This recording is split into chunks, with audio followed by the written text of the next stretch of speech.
Okay, everybody, hello and welcome to the second Grand Global Arcadean Tournament. We're just going to have a little 10 or 15 minute settle-in period right now before the tournament starts in earnest, whilst we make sure that everybody has all of their duelist opponents added. And we let the hype train really get underway. So, hello everybody, chat is moving way too fast for me to really keep up with it, but hi, welcome to the tournament. What's Twitch, Daniel? Twitch is like the live streaming platform. Most people watch these live streams via YouTube, but I do kind of encourage people to go to Twitch. It's more stable, apart from anything else. So maybe I can do YouTube. No, it's being streamed to both YouTube and Twitch simultaneously. So go to Twitch. It's just more stable. Hello, Michael. Welcome. Good. Nobody's on the Twitch channel, says Moth. Yes, hype does not feel real over there. Okay. I see the Quasar and Mini-B are adding each other. That's great. Neon Works and John Love. I hope you guys have each other added. John Love did send me a message yesterday saying they may or may not be able to make it, so Neon may get an immediate buy. Let's find out. Mist, if I want to borrow your account, you since you're not currently playing, I appreciate it, Mist.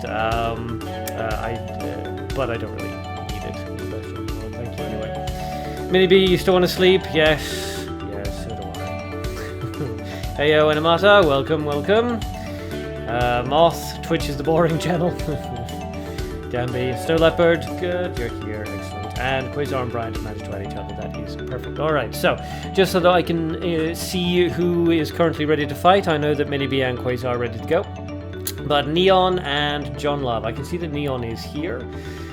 John Love has not yet chimed in, and I'm keeping an eye on Discord over there for me, and we'll see if he turns up. If not, as I say, Neon may get an immediate buy, and Mini-B and Quasar will be our first fight of the day.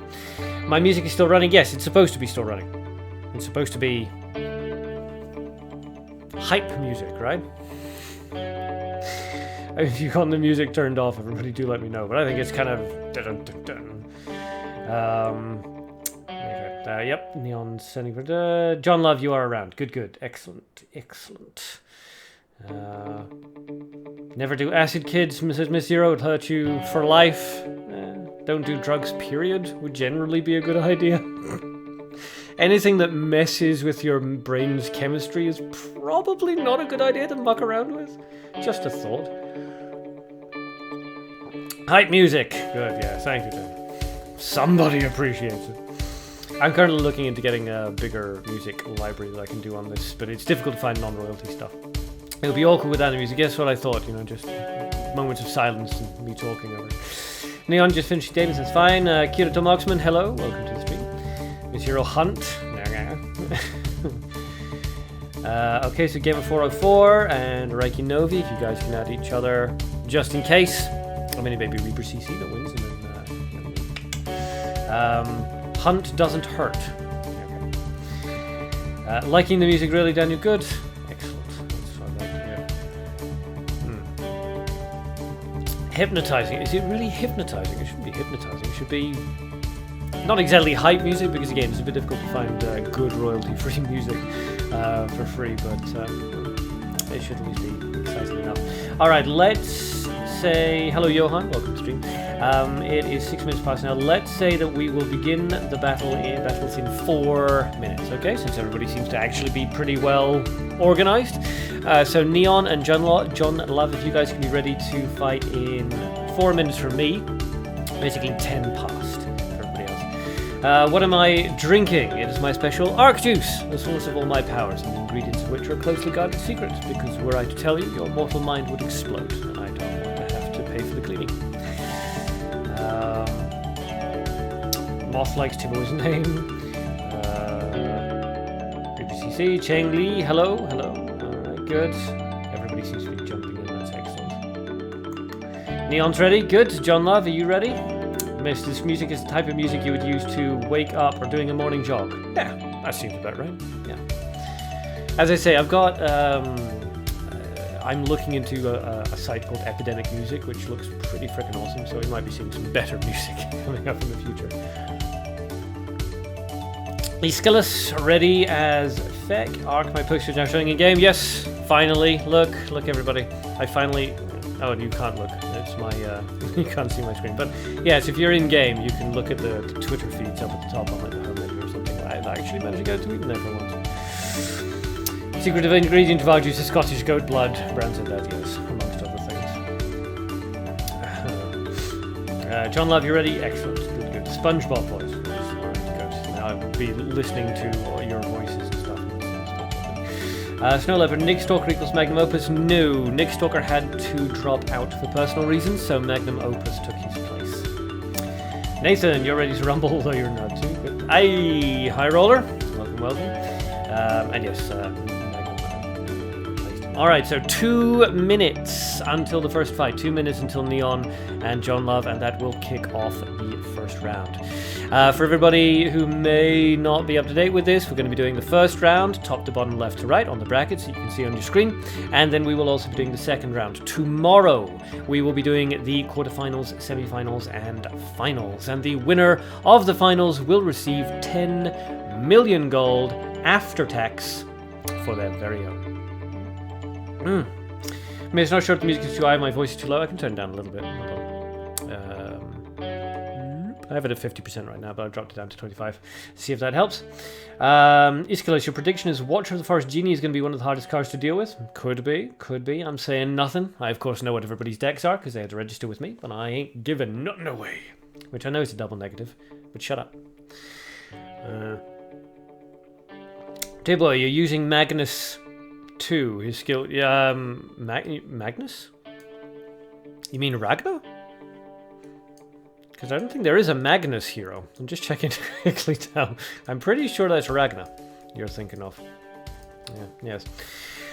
Michael Woodard, Jukeshia is rooting for Neon. Seems a little bit unfair to John Love, but sure. Johan, can I give you 10kk? That would be, what, 10 million, just for no reason? No, I cannot. I don't have it. I have 29,000 gold. Okay. So I'm pretty sure I've got less money than you guys have. 1 minute. 1 minute warning for Neon Works and John Love. 1 minute. Kemmerai is a Dota 2 hero. Ah, okay. Right. Well, that makes more sense then. I haven't played Dota 2 in a very long time.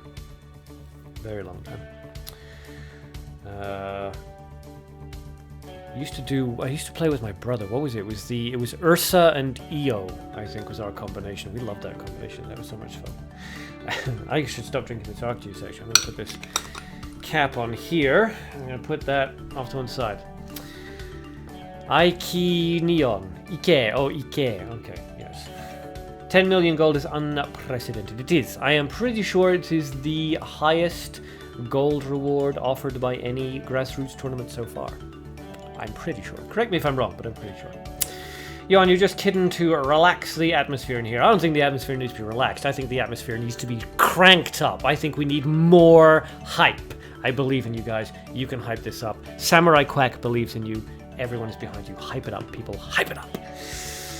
Tibo, you got 600,000 waiting for Templar Materio or Lilith in shop. You won't be able to buy the Lilith for 600k, I shouldn't think. Although maybe. I've been seeing it go for a lot recently.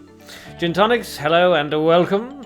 Alright, too much Arc Juice will turn you into Super Arcadian, then I won't be able to transform until the next lunar eclipse. Yeah, my hair will grow and it'll go all blonde, and yeah, and I can fuse with somebody. Samurai Quack, maybe. Alright, it looks like we are ready to go. So, Neon Works and John Love, when you guys are ready, please send me a message to let me know in the chat, and then send each other a battle request. I will just make sure, yep, you're both here. Good. Go all Werner. It's alive! We can top it off tomorrow by fusing with Samurai Quack, yeah.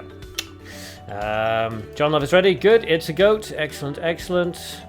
I will just wait until we see the transition occur, and then I will move us into the actual spectating thing. Material is easy to get. What is hard is PLA, surprisingly. You played against a Verna deck the other day, did you, Mo? That is fantastic. I love that. Okay, here we go.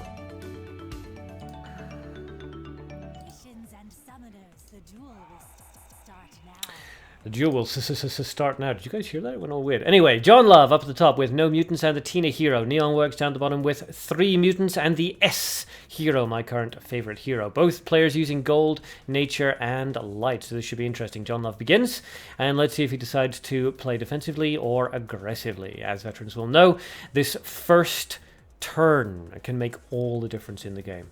Whether or not you think your opponent is an aggressive player, so you're going to bait that out, or a defensive one. So, Ambush Vine comes out, snags that elephant. That is not going to go well for John Love. Normally the elephant would survive, of course, a good long time against the Ambush Vine, but thanks to S's ability, adding an extra 3 damage, boom, as you can see, that elephant's going to go down in 2 turns. So, an unfortunate start for John Love, but of course it's still anybody's game.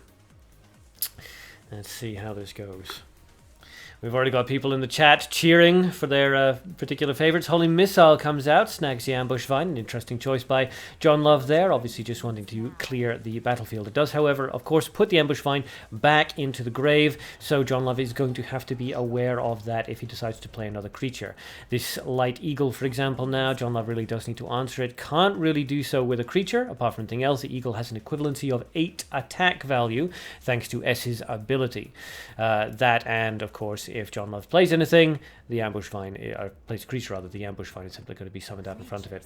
And there is the Ambush Vine. He went for the Pirate Red Eye, which is interesting. Will it snag the Eagle's attack? It does. That is a little helpful then. The Eagle goes from 8 attack equivalency to a 6 attack equivalency, but of course the extra 3 doesn't occur when he attacks heroes. Still, Neon has 5 damage out onto the board. Both players are up at a level 2 now. Neon controlling the board, so charges 1 turn. No point in playing anything unless you have to. Decides to charge up and gain as big of a resource lead as he possibly can. 5 damage comes out from the Ambush Vine and the Eagle, and now it is John Love's turn. He's got a good amount of resources here, so let's see what he decides to do with it.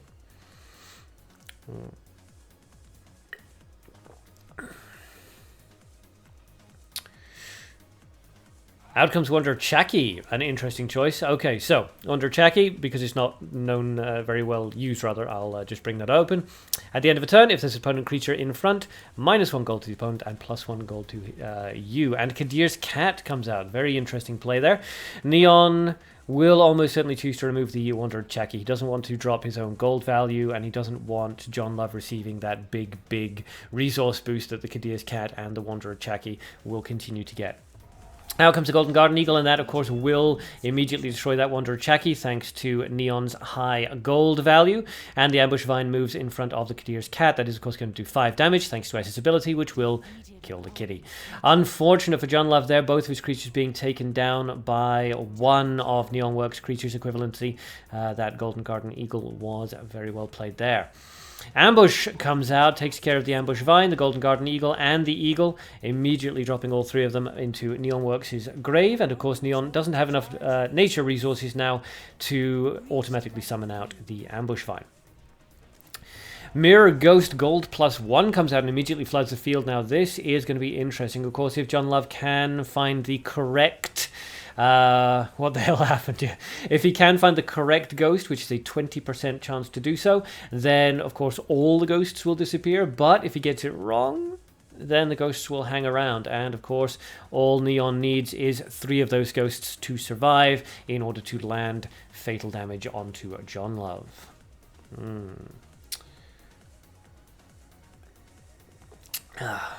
Golden Garden Eagle comes out. That's going to hit one of the 2 on the side. It was not the real ghost. And John Love decides to level up. That is going to take him down to 1 HP. I'm pretty sure. No, that's 28, isn't it? Yeah, so no, that's actually going to be fatal damage, I think. Notira's Needle comes out, kills that Eagle. And Neon Works decides to charge up. So a charge, and a charge... And there it is. The Mirror Ghosts deal their damage. Bang, bang, bang. And I am the real one, but it could be lying. And down goes John Love. Okay, congratulations to Neon Works for winning the first battle of the first round. And well played to John Love. Very good decks, and well played to both players there. Okay, so back to the tournament bracket now, and Neon Works is victory, so let me just grab his graphic. There we go. And Neon makes it into the second round. Congratulations to both players there, very good game. Alright, up next we have Minibi versus Quasar. So, when you guys are ready, please let me know in the chat first, and then send each other a battle request to let me know, send each other a battle request, and I will keep an eye on the transition here.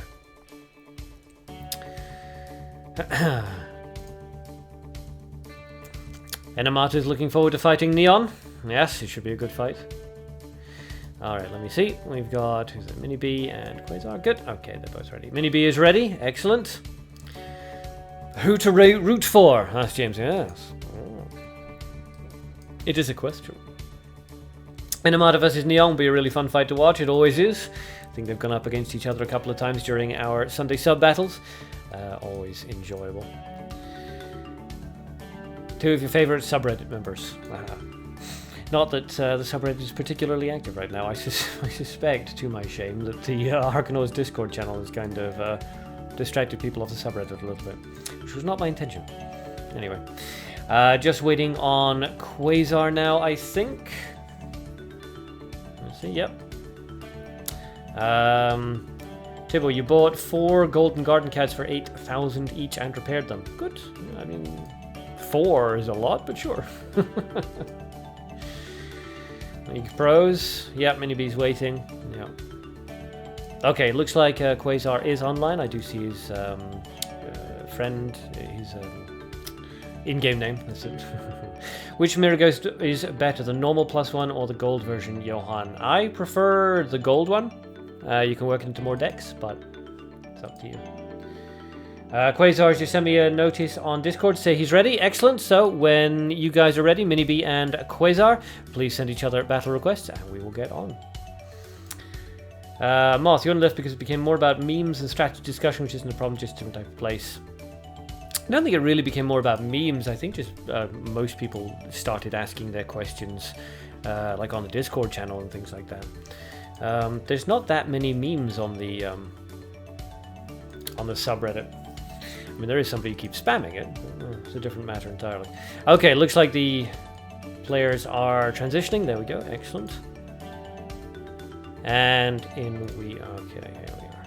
Let me just, alright, got that confused the order of that for a second there, but we're good. Okay, so Quasar up at the top with 1 mutant, Minibi down at the bottom with, geez, 6 mutants, good lord. S, Hero, and Elysis, Hero. Both players using Mana and Nature. Quasar using Dark and Minibi using Light. Okay, Quasar opens with an aggressive elf. Let's see how Minibi chooses to answer with 3 into Mana. Yes, he could have done the Mana Vampire +1, or he could have done the Firebolt. Went for the Mana Vampire +1. An interesting choice. Let's see if Minibi has the nature, as a sort of a nature removal to remove this. Let's find out. He does. Command Hunting comes out, takes care of that Vampire, and the Elf manages to get the attack off. That's a little unfortunate for Minibi, because obviously at a start of 19 HP, he can't really afford to lose too much HP early on in the game. That will really cripple his HP growth up to levels 2 and 3. Nevertheless, of course, it's still not the end of the game.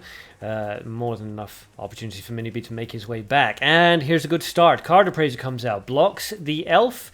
Obviously, the hope on Minibi's side is that Quasar will choose to level up. The Elf will just bounce harmlessly into the Card Appraiser, and the Card Appraiser will disappear. But Quasar is not going to let that happen. Firebolts the Card Appraiser, and the Elf gets another 2 damage off onto Minibi. Quasar, of course, ready to level up. Minibi not quite there yet. Needs to deal with that Elf somehow. Elephant comes out. All right. Now, will Quasar choose to level up here, or will he decide to... No, okay, he decides to go for Kiss of the Succubus, kills the elephant in one shot. Alright, so forcing Minibi to either immediately answer this elf again and not level up, or level up and take the damage. Minibi chooses to level up, and Quasar follows suit, and 2 more damage comes out on the elf, leaving Minibi at half of Quasar's HP. Out comes Snake Tamer Nicholas with a blue scale snake, one of the better options for him. him. Certainly, Habu Snake would have been a bad summon there, but the Blue Scale Snake is not bad. And Mini B decides to charge up on his second turn to regain some of his flagging resources. Let's find out. So, a bit of a question here for Mini B, basically. Decides to go for the Mana Vampire +1 to drain out the Nicholas's HP. Okay. Now the question is he weakening the Nicholas for a removal spell, or is he weakening him simply so that the vampire can hopefully kill him on the next turn? Looks like it was the latter option. Okay, the elf does some damage to the Blue Scale Snake, but not much. Command Hunting comes out, and that's going to take down the vampire when combined with the Nicholas's attack value.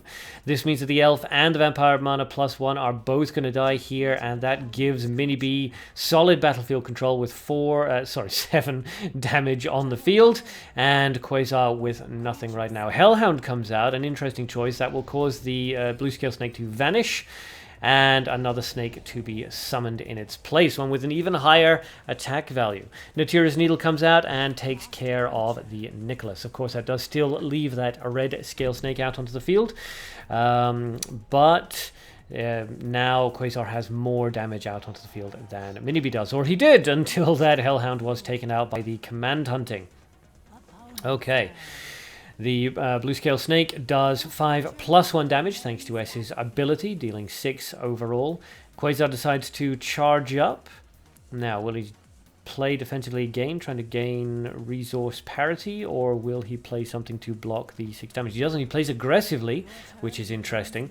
He's going to let that Red Scale Snake go and force Mini B to answer the skeleton.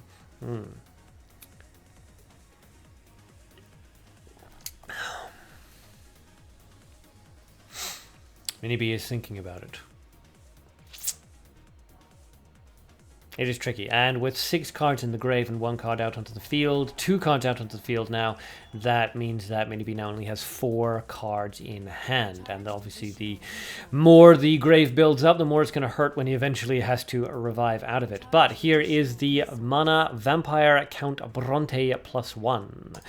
A very interesting card, quite difficult to kill, unless you get it immediately. Quasar decides to level up to 3. And will he be able to take care of this Bronte now with only the 1 attack? He's not able to take care of the Bronte. He chooses to charge up instead.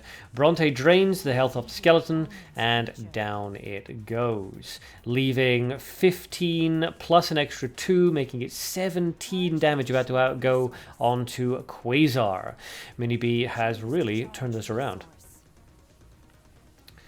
Charges up in order to gain resource parity, and out goes that just ridiculously painful 17 damage. Quasar revives from the grave, taking himself down to 1 HP, and now it is absolutely imperative, of course, that he deals with both of the creatures on the field immediately.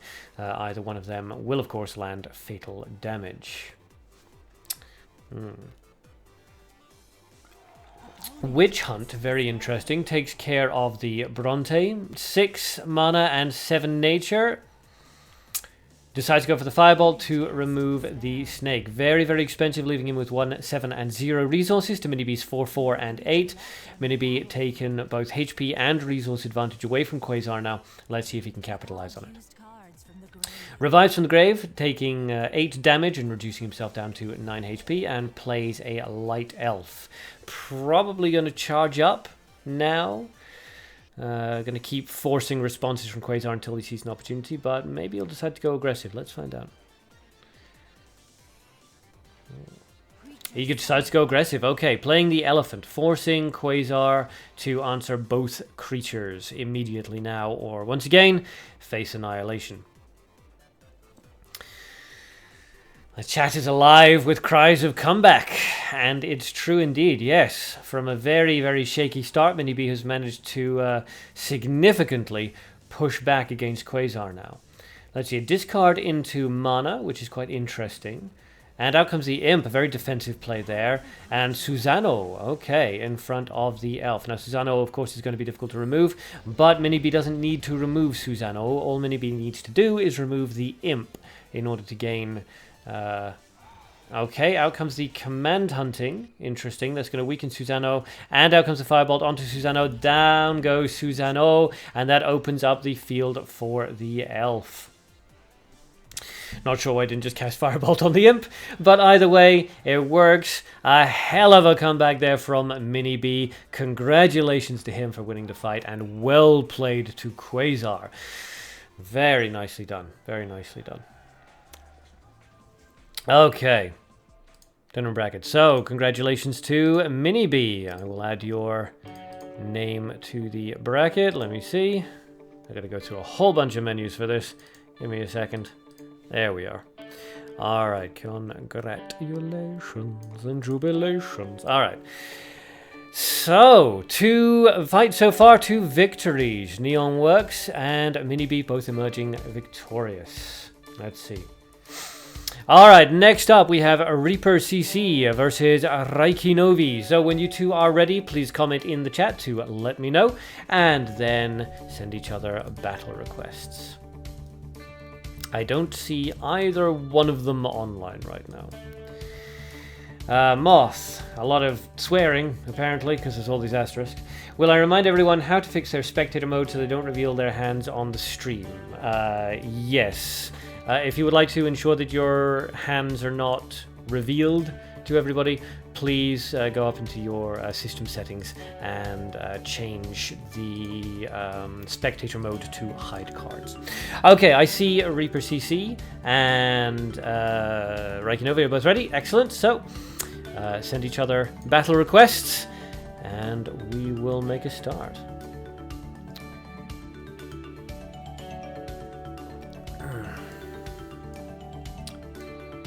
The creme de la creme in this tournament. Everyone is here.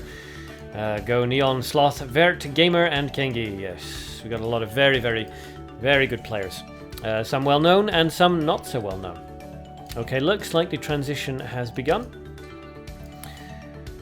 We should be ready in a minute. Gotta love Bronte, boys. Oh, yeah. It's a surprisingly decent card. Surprisingly decent.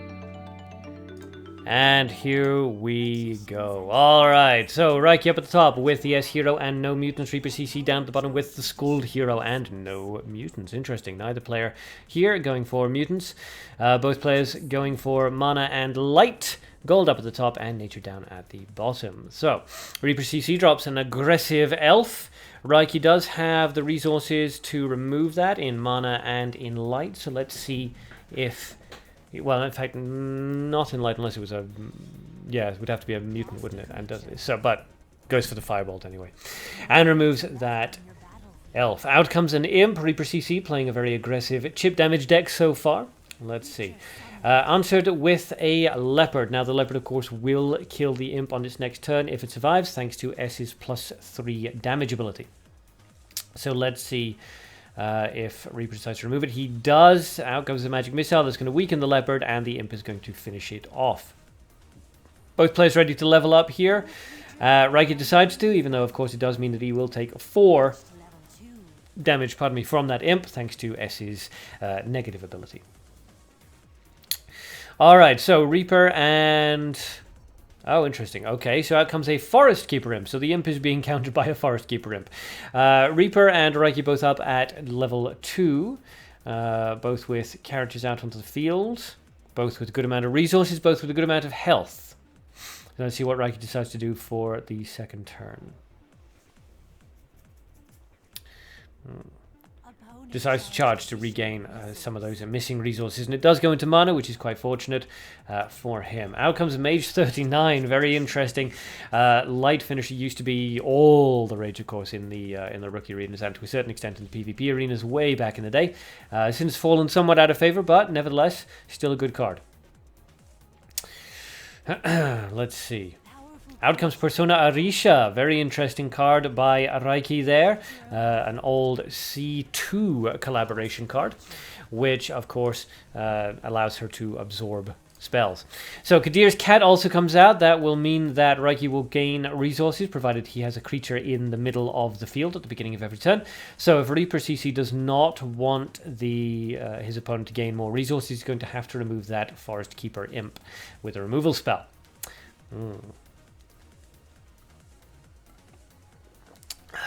Let's see. Decides to revive, which is a fairly unusual play at level 2, but assuming he has a reason for it, it was the magic missile, and yes, down goes the Forest Keeper Imp.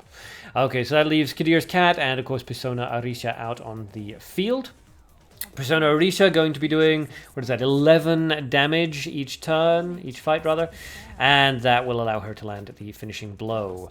Okay, so Kadir's cat is doing some damage, but its ability is not activating because there's no creature in the middle of the field. Riky is ready to level up to 3. Reaper CC does level up to 3, but he's looking at 11 damage incoming. Decides to charge up and take it though. Quite interesting. Let's see if it goes into nature. It does not, so no extra HP for him. And Arisha continues to charge up, so that is now 13 damage out on the field. And Reaper CC is going to have to deal with that Arisha pretty quick. Fireball comes out, Persona Arisha just eats it, thanks to her ability. And Religious Confession comes out, seals Arisha's ability, and disappears her into the grave. Interesting choice. The slime comes out in front of the Kadir's cat, a card that you just don't see very much anymore, but its ability to replicate itself across the battlefield is very powerful. So let's see. And placing it in front of the Kadir's cat, of course, is good because it will split its HP in half every time that it splits. So you want to place it in front of a creature with a low attack value so that it has as much HP on its cloned copies as possible. Kadir's cat deals damage. The slime splits itself into 2, and because of S's ability, it splits itself again, which is quite interesting. I wasn't aware that it did that. Rain of Life comes out. Intriguing. To heal up these slimes. Okay, Reaper CC. And using the in. Alright, using a sort of self-regenerating slime deck. Fascinating. Used up all of his resources to do so, though. So this is a very bold move. Sabotage comes out. 8 damage to both battlefields. Okay. Boom, boom, boom. Boom, boom. Or not 8 damage to both battlefields, but, 8 damage and then deals a significant amount of damage. So, unfortunately for Reaper, that really, really hurt. That was a big resource investment on his part, and it was taken out in its entirety with a single removal spell. Unfortunate. This is 14 damage now that Riky has out onto the field, and of course Reaper with only 3 and 2 resources doesn't really have any answers for it. Does charge up, and it does go into nature. That's excellent. Gives himself some more HP. Let's see if that can buy him enough time to pull off a comeback. Riky, of course, not sweating it with 14 attack value out onto the field, and a decent amount of resources. We'll probably choose to go for a triple charge because, once again, no reason to play cards unless you absolutely have to. There's the double charge and the triple. Just trying to maintain as much of a resource lead as possible over his opponent. Always a good strategy. Let's see. Alright, Reaper charges up. It goes into light. Not very helpful for HP, but it does help to balance out the resources a little bit better. And out comes the Imp, not being played defensively, and an Elf, both being played very aggressively. An interesting choice here by Riky, given that he is in fact... by Reaper rather, given that he is in fact lower HP value than Riky. Generally you only see that kind of aggressive play when you're leading, HP wise. Riky decides to charge up 3 times. He's not worried about the Imp and the Elf. Doesn't feel like he needs to be, because of course he's going to land the finishing blow at this rate faster than his opponent is. A revive from the grave, a discard into, and an ambush comes out and takes care of both of those, which would explain why Reaper did not put the creatures in front of his opponent's creatures. Well played there. Forest Fire comes out. That's going to take care of both of those creatures. Down they go. And unfortunately for Reaper, it does look like Riky is going to seize the advantage here. A discard into mana, which is quite interesting. Perhaps a counterspell, maybe. But more than enough resources to summon whatever he wants. Now out comes Persona Lyn. Very interesting to play her aggressively rather than reactively. But let's see. Reaper with 2, 3, and 1 resources. It's tricky. That is very, very tricky. That's 13 HP on there. You're better than I thought, he says. So we might be seeing a... thing. Aeschylus counterspell is banned, was it? I really should pay more attention. A double charge, we're going to see a triple charge, a sportsman-like finish, we are. Reaper CC, gracefully admitting defeat, decides to go for a triple charge, and Riky, sportsman-like finish on his side, triple charges as well, allowing Persona Lyn to land the finishing blow. Congratulations to Riky, and well played to Reaper CC. Okay, so Riky moves up on the board. Let's find his name. There we are. And position that just right. Just perfect. It's not perfect. It needs to go down by like a pixel. My OCD. My OCD. Okay, congratulations to Riky Nova. Well played, well played. Okay, next up we have Elleryon versus Aeschylus, the father of tragedy. So let's hope that's not prophetic.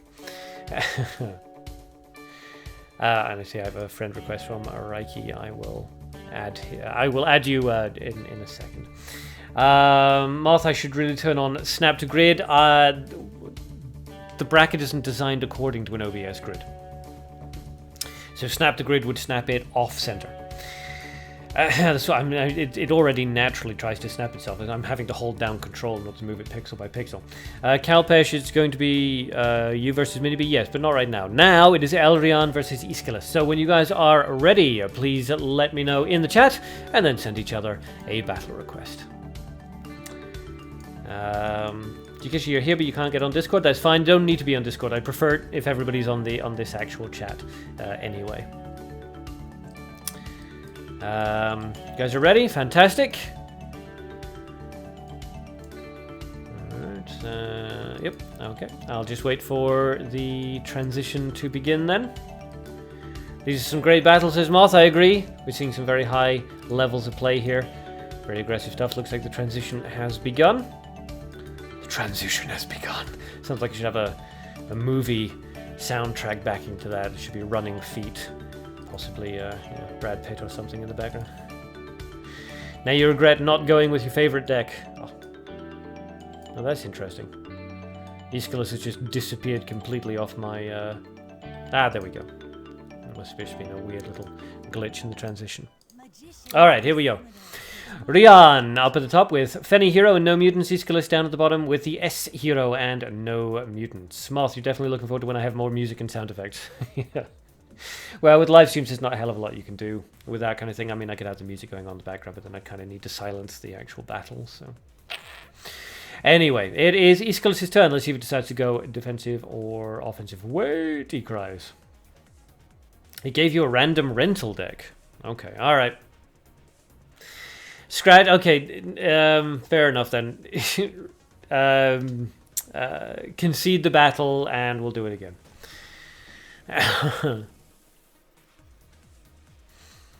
Alright, yes, all players, please make sure that you do have the decks you want to be running sort of properly ready to go, and you click on the right one. We've all done it. We've all done it. Alright, so send another battle request when you can. Aeschylus, I'll keep an eye on the doodad.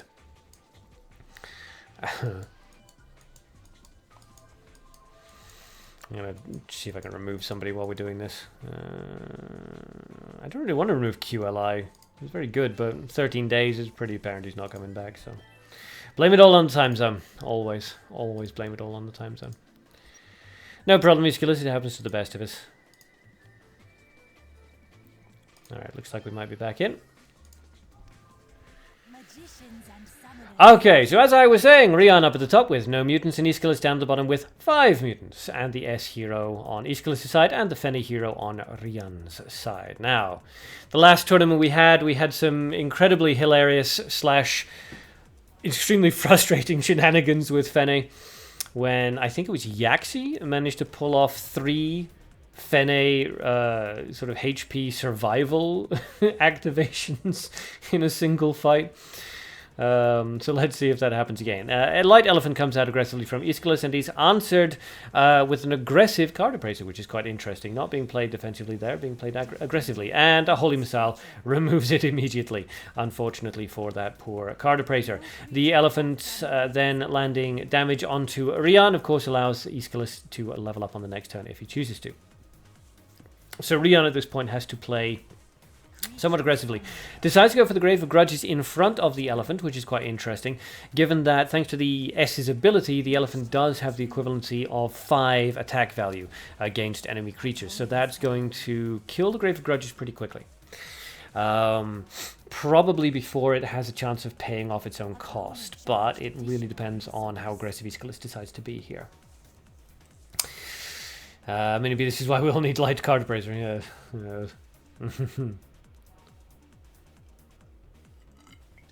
Alright, so Aeschylus decides to play an aggressive mana skeleton on the left-hand side and charges up for his second turn.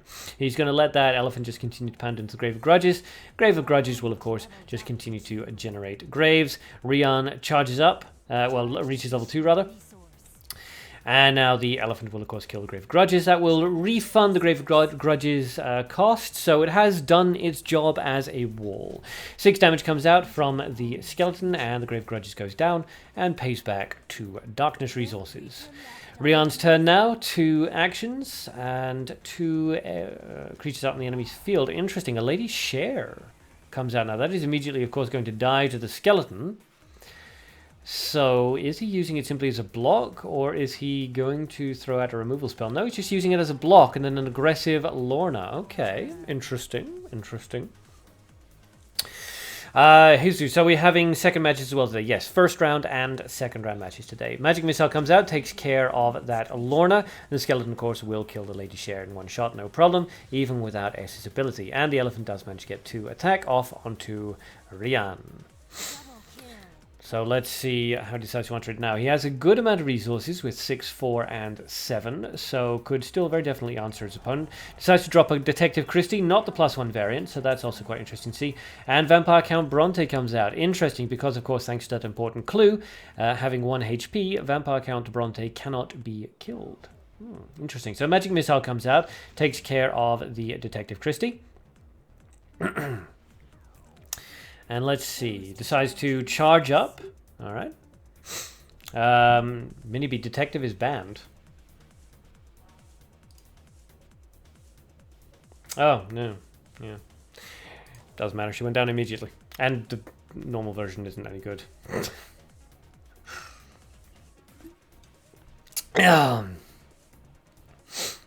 Yes, Christie was banned. Yes. Unfortunate, but it got immediately murdered, so that's why I didn't use +1 Detective Bronte. Yeah. Yes, my apology, people. I must have gotten past the screening process.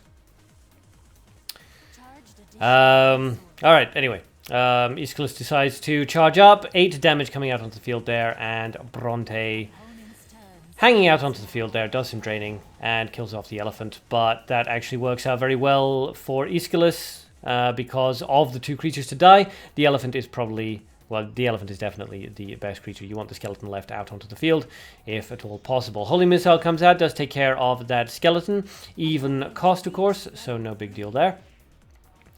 And the important clue disappears, and that renders Count Bronte very vulnerable. Aeschylus, of course, has more than enough resources to remove it without any difficulty. A Holy Missile will take care of it. Drag to Hell, of course, will take care of it. Basically, anything will take care of it. No big deal. Vampire comes out, drains Vampire Count Bronte's HP down very low. But, of course... Oh, interesting. Okay, and the Executioner Emile comes out onto the field. Very, very interesting. And charges up into darkness. Emile murders the poor little vampire Count Bronte and transforms. So that is 17 damage out into the field. Rian needs to answer both of those creatures, ideally, or face a great deal of trouble. Forest Fire comes out. That's not going to do it, but it will weaken the creatures if he's but he's no matter. Okay, so it was a Hail Mary pass, a kind of a slap in the face of the imminent murder, and all Aeschylus needs to do now is triple charge and land the finishing blow with the Vampire +1.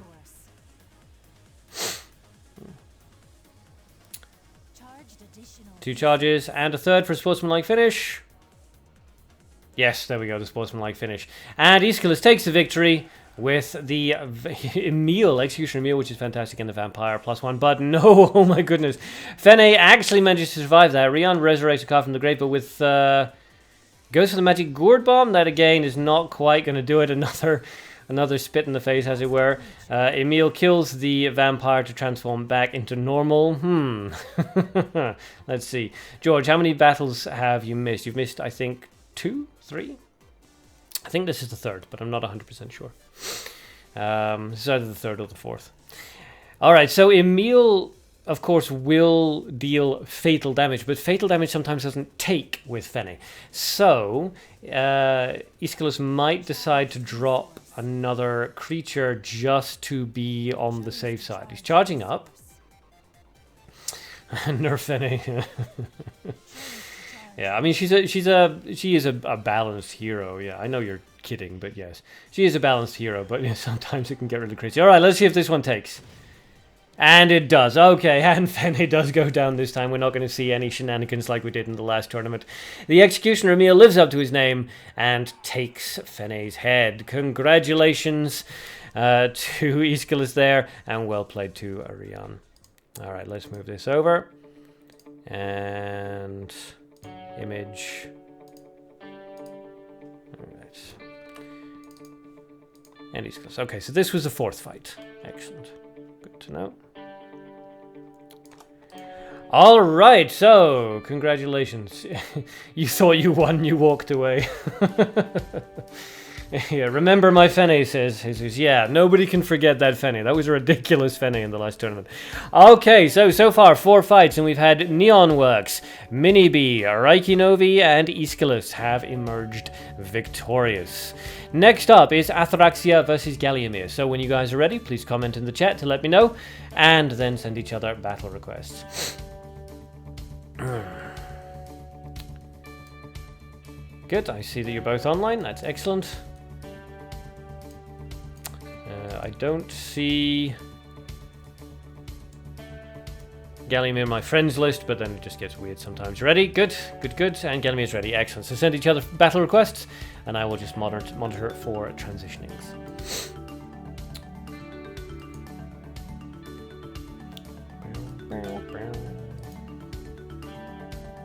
This music haunts my dreams. Not quite as much as the shop music does, of course. Make you feel so good. Galliamir apparently keeps disappearing off the online list. But it looks like the transition is occurring now. Excellent.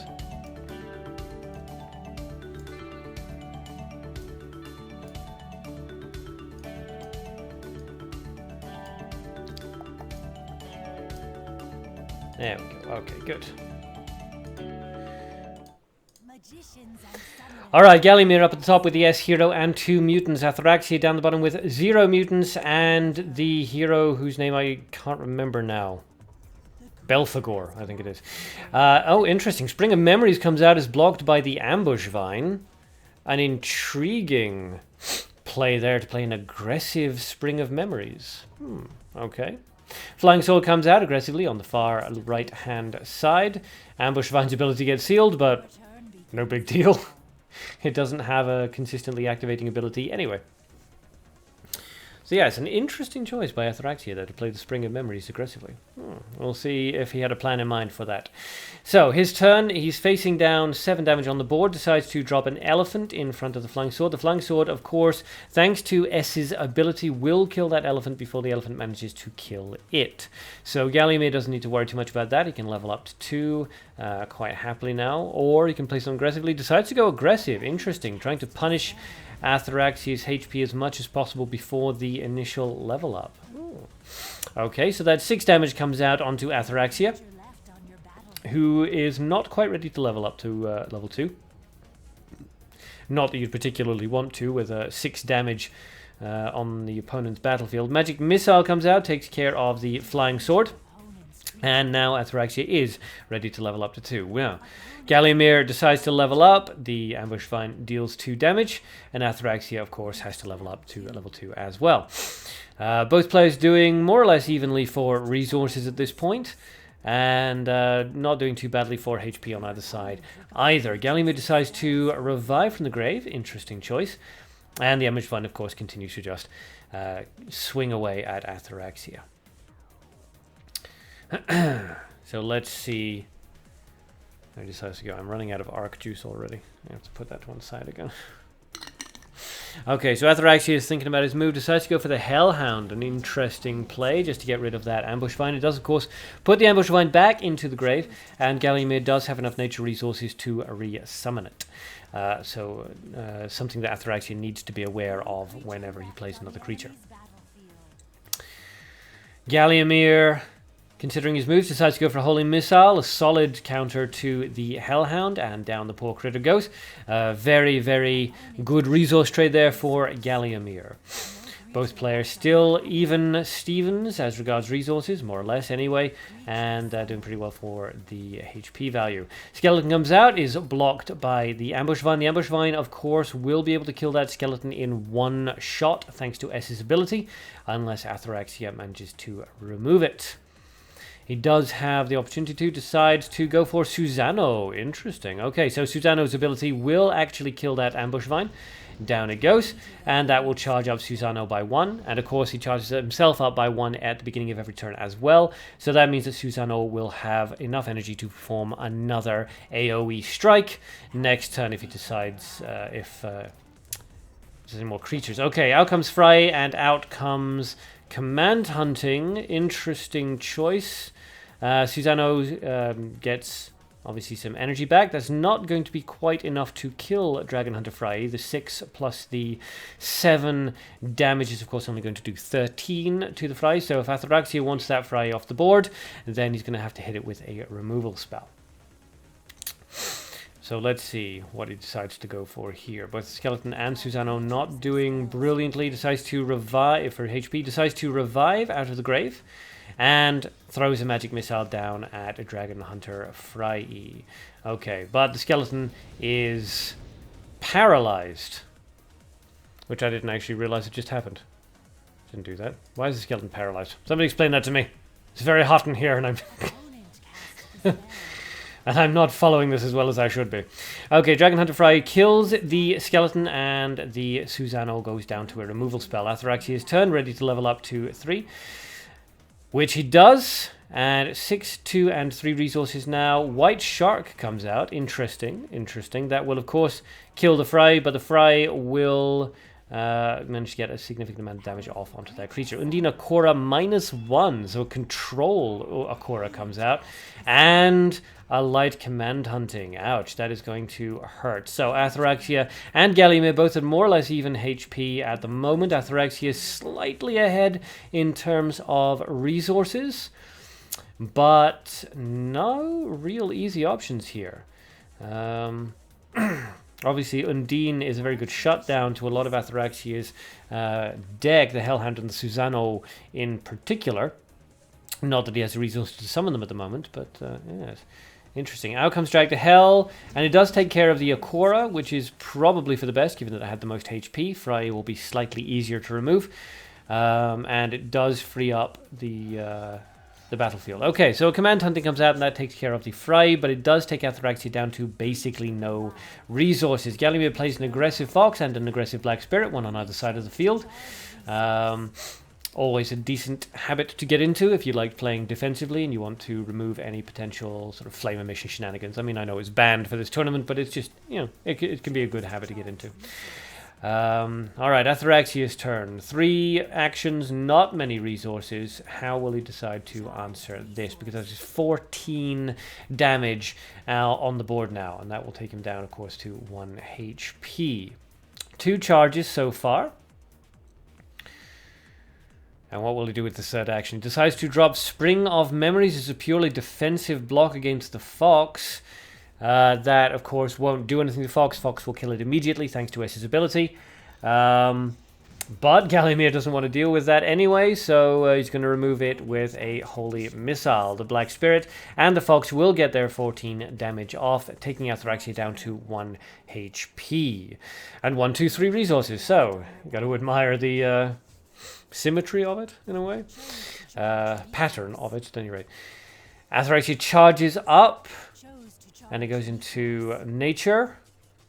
Don't think that's going to free up anything, and charges up once more, and it goes into darkness. Not bad, not too bad. Sportsman-like finish on both player sides, it looks like. Yes, more or less, yes it is. And the Black Spirit lands the finishing blow. Well played to Atheraxia, and congratulations to Galliamir, who moves up to round 2. Okay. Let's see. So we will add Galliamir's image. There we go. I forgot where all the buttons were for a second there. But we're okay now. And there we go. Nice. Okay. Congratulations to Galliamir. Well played to Atheraxia. Next up, we have Shokyakuro versus Gin Tonics.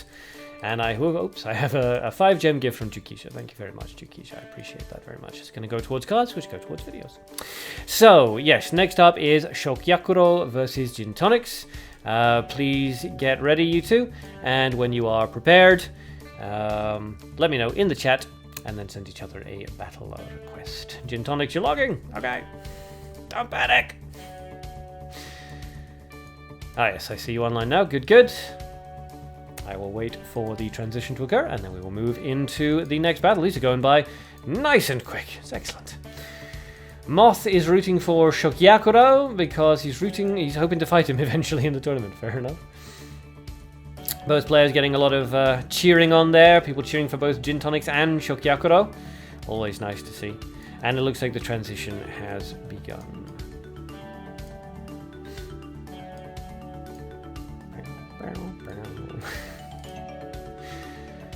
Here to my dreams. Okay, it looks like we're ready to go. So let's make a start. Shokyakuro up at the top with 5 mutants and the S hero. Gin Tonics down the bottom with 6 mutants and the Fenny hero. Both players being very aggressive with mutants. And Shokyakuro, aggressive elf, answered with an aggressive light drag to hell. Okay, so both players just really opening up with all guns blazing. And both of them using Nature, Light, and Darkness, which is quite interesting. Fenny's ability activates and drops Gin Tonics' HP down by 1. Both players, of course, still at more or less equal HP, thanks to their massive number of mutants in each deck. Alright, so the players have gone from very aggressive opening to very defensive. They've stepped back a little bit and begun to circle one another, generating up their resources, now that they've each gotten sort of a feel for the other. Gin Tonics decides to charge up twice, just going for the big resource play. Shokyakuro charges up twice. Okay. Both players here just sort of charging up to 3. It'll be interesting to see who breaks first and goes for the aggressive creature play. So far, just charging. Alright. We are going to see a very no holds barred level 3 battle, I think. Everyone's just going to be throwing everything out. Yeah, both players just charging. Nobody wants to make the first move. Both players, looks like very reactive players. Out comes Beastmaster Klaus, who summons, will it be Jurgen? Because it always is. It is Jurgen, isn't it? Always Jurgen. Congratulations, in terms of Jurgen. Izanami comes out, which is very interesting. Okay, so she's immortal for 3 turns, and is going to steal Beastmaster Klaus's HP, which, thanks to the S hero, will result in being able to kill. Jurgen deals damage, but doesn't manage to kill Kagusa, and now it's Gin Tonics' ability. Log Trap. Good grief. Log Trap comes out. An interesting card there, freeing up the Jurgen. And out comes the Ritual of Darkness to snag the Beastmaster Klaus. Okay. Putting all those resources into dark. Out comes Drag to Hell. That is going to kill the Izanami and transform the Jurgen. Ouch! Ouch, this is painful for Yakera to have to deal with. What a thing for the Beastmaster to summon, right? Klaus. Always Klaus. I mean, it could have been any one of, like, the 8 or so Beastkins that are out there. But it's always Jurgen. Always Jurgen. Yakera levels up to 3. And is faced with a choice here. The Beastkin Jurgen, of course, very, very difficult to remove. Especially since most of the transformation cards were... taken out of the game, were banned, you know, turned to frog and so on and so forth. Brings out closer Seo Yuri. Drag to Hell comes out, of course, takes care of Seo Yuri and transforms Jurgen. Wow. Wow. You have to sort of admire the luck here. Outcomes of Arcadean 1 +1. This entire deck is designed around hoping that you get that 1 in 8 chance of Jurgen being summoned. Oh no, another Jurgen? Are you kidding me? Good grief.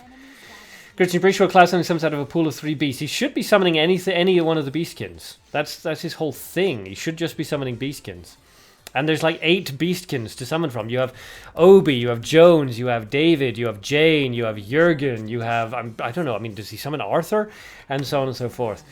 Oh man, those Jurgens. Those Jurgens. Oh man. George Gin Tonics is hacking the RNG systems. Yeah, good grief. Good grief. 2 years, basically a gimmick deck. It's kind of accidentally turned into a gimmick deck. Yeah. Yeah. Oh, man. Okay, well played to both players there. An extraordinary amount of luck on Gin Tonics' side. Just, oh my god. He can sadly only summon Mino, Jurgen, and Obi. Really? Really? Interesting. Okay, so a 33% chance. But I mean, even Mino and Obi would have been fine. But a 33% chance to summon Jurgen each time. And he got it each time. Wow. Wow. Okay, well, congratulations to Gin Tonics there for his double Jurgen Beastmaster Klaus summon. And bad luck, Yakera. I don't know what to say, buddy. That was some really, really bad luck there. Oh, man. Okay. Not Galliamir. What am I doing Galliamir for? Gin Tonics. That's my bad. Sorry about that. There he is. Good. Oops. There we go. Okay. Yeah, the chat has just gone insane with, what? It turned into a gimmick deck. I mean, it was luck that it did, but it turned into a gimmick deck. I mean, it's, you know, it's completely fair play. Nobody banned Beastmaster Klaus, so... but yeah. Yakera deserved a chance to fight against a non-gimmick in this tournament. Yeah, everyone's just really feeling for him. You thought gimmicks were not allowed. It's not a gimmick. Beastmaster Klaus is not a gimmick. Nobody banned Beastmaster Klaus. If you guys were worried about the Jurgen summons, you should have banned Beastmaster Klaus. That's on you guys. 3 gifts from Shinami. Thank you very much, Shinami. I appreciate it. Wow, 20 gems. I really do appreciate it. That's awesome. Seems gimmick to you. Beastmaster Klaus seems gimmick to you, Yaxi. Come on. Think about it for a second. Yeah, Jurgen's so strong, but 2? Yeah, there's a lot. Klaus plus Operia feels like a gimmick. Well, not really, because if Klaus doesn't summon a useful Beastkin, it's easy enough to take. Even Mino's easy enough to kill without a Nerva around. Literally, the only bad thing there was the Beastmaster Klaus. And again, Beastmaster Klaus was actually pointed out to all of you guys more than once. More than one person mentioned in the tournament thing the Beastmaster Klaus was going to be a potential threat. Nobody banned it, so... Okay, Gin Tonic says, sorry, I think that's not a gimmick deck. It's not a gimmick deck. It's not a hardcore gimmick deck. It's not banned. Beastmaster Klaus is not banned. We banned like Gates of Hell and things like that. We didn't ban Beastmaster Klaus decks. Okay, next up is, what is that? Snow Leopard, yes. It's so small on my screen because I've had to shrink all these windows down. Snow Leopard versus Rivas the Fourth. Don't ask what happened to first 3. It's not a pretty story. So, when you two are ready, please log in. It looks like you're already logged in. It looks like you might even be transitioning. Okay, let's see. Alright, looks like we might already be starting the fight. Good lord. There we go. Okay, so Rivas the 4th up at the top with Skuld and 4 mutants. Snow Leopard down at the bottom with S and 2 mutants. Discards immediately into nature, so of course we always assume Ambush Vine, but who knows? Potion of Mana +1 comes out. Okay, well at least we know for sure that it wasn't a hidden spider. And Elephant comes out on the field, so... Alright. Mabinogi Duel. I remember I ran a Class Plus Now deck in the test tournament. Gave you guys the idea that something like that might happen. Class revives and summons another Jurgen. Yep. I mean, Majin basically told you guys that was going to happen. I was amazed that nobody banned Beastmaster Klaus. So every time somebody, whenever a Beastmaster Klaus thing was noticed, I was like, oh. Okay, so Cocoon comes out, takes care of the Everus. And, of course, thanks to S's ability, that Ambush Vine, of course, is going to kill that Cocoon. The Cocoon +1, I should note, thanks to the Everest's thing. And the Elephant, of course, does manage to deal damage. Fireball comes out onto the Ambush Vine, which is quite interesting. Rivas hoping to keep the Cocoon alive long enough to actually bring out Everest again. That would be fantastic for him if he could, but it's extremely unlikely. Let's find out. Elephant. Neon deck can be countered by Control and Aggro, so it's not a gimmick deck. Yep. There were a number of counters to that deck. It's just unfortunate. 2 Jurgens. 2 Jurgens. Good God. Phantom of the Wolf comes out and actually manages to charge up that Cocoon. So that's fantastic. A Cocoon is actually dealing damage to Snow Leopard now. Rivas playing very, very aggressively here. Decides to Magic Missile out the Cocoon. Not going to let that Everest transform. And brings out the Elf. The Elf, of course, will kill the Phantom of the Wolf in one shot, even without S's ability. And that Elephant continues to just chip away at Rivas' health. Rivas is basically forced to level up here, even though it's not quite ideal, because of course the Elephant will get the attack off onto him, and the Elf will kill the Phantom of the Wolf. Leaving Snow Leopard with 6, now 15, damage out on the board. Another discard, this time into Light, so perhaps an Interfectum. Who knows? Let's see. Let's see. No Harley, Double or Peria, Angel of Ritual of Darkness round Klaus. It's a gimmick. It's not. I hate to tell you this, but it's not. There are multiple answers to it. It doesn't have a single win condition, and it relies on getting Jurgen out to activate half of those cards, so it's not a gimmick. It's a combo. It could be argued that it is pseudo-gimmick, but everybody voted to ban hardcore gimmicks and allow pseudo-gimmicks. So, again. Gorgon comes out in front of the Elf, and it's now Snow Leopard's turn. So Gorgon, of course, quite difficult to remove. Good HP value, very, very powerful HP value, with 21 effective HP at level 2. The Elf, even with S's ability, is not going to be able to deal any significant damage to it. Discard into Light, brings out the Command Hunting. That will deal with that Gorgon with the Elf's attack value, and the Elephant carries on. Both players not doing brilliantly for resources here. Snow Leopard with a good amount of mana, but nothing in Light and only 3 in Nature, and Rivas with only 3 in each one. Brings out a Growth Vine in front of the Elf. It summons instead the Ambush Vine, and Rivas charges up in order to gain a little bit of stuff onto the Growth Vine, but is immediately shut down by Firebolt, leaving, 10 damage on Snow Leopard's side of the field. Rivas now down, of course, to 5 HP, still at level 2, and Snow Leopard up at level 3. With only 4, 4, and 2 resources on Rivas' side, this is going to be very, very difficult to counter. I honestly can't think of any AoE spells that he could bring out. He decides not to. He brings out a Hyena +1 just for the sake of something.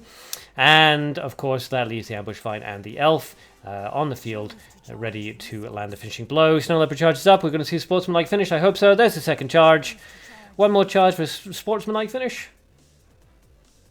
And there it is. Good on you, Snow Leopard. So, well played to both players there. Congratulations to Snow Leopard, and good game to Rivas. Very interesting fight. Neon Snow using an aggressive control deck. Yes, well, Snow, one of our veterans, of course. Been around for a very, very long time. Knows this game inside and out. So, Snow Leopard, congratulations on moving up. There we go. I'm getting a little bit faster than that, don't I? Yay. Alright, last fight of the first round between Matteo and Jukeshia. Very good deck from Snow, says Aeschylus. Yes. Agron Troll. Yes. Agron Troll. Okay, so next up is Matteo versus Jukeshia. When you guys are ready, please comment in the chat to let me know, and then send each other a battle request.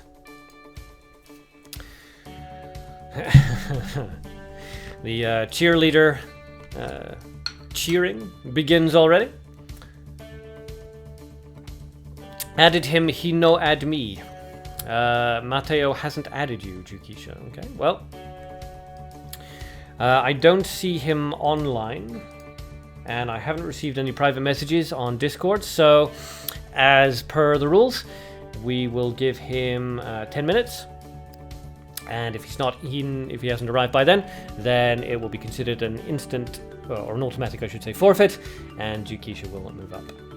Has anyone read or watched the anime called A Silent Voice? I'm not sure how you would read an anime. Haha! Yes, I'm just being facetious. No, I haven't. Mini-B, 10-minute wait? Yes, 10-minute wait. So, everybody at this point basically knows who they are going to be fighting in the second round. So, Neon works in Enamata. Make sure you guys have each other added as friends. Same goes for Mini-B and Khengi. Gamer404 and Riky Novi. Yellow Dragon and Aeschylus. Galliamir versus Yuxi. Tonics versus Vertsued. Sloth versus Snow Leopard. And then Magnum Opus. Just make sure that Jukeshia is added to your friends list just in case Matteo doesn't make it. Moth, we're doing the second round today. Yes. Just all the rounds with the finals in the name tomorrow, yes. The font you can see is slightly different. First round and second round are sort of in big bold font, and then the quarterfinals, semifinals, and finals are all underlined in slightly less font. Just a bit of a visual indicator that, yes, we're doing the first and second rounds today. Jukeshia is online. Yes, Jukeshia is online, but Matteo isn't. So we know that Jukeshia's around. Johan, Ark, can you imagine? I got an Orisha for 60,000. Wow, nice. 60,000 is good for an Orisha.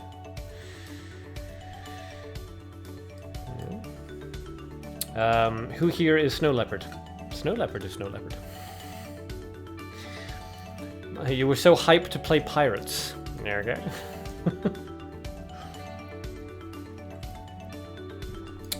Alright, 7 more minutes until Matteo forfeits. Mini-B, time to take a shower while waiting. Yep, you probably have time, yes. Probably.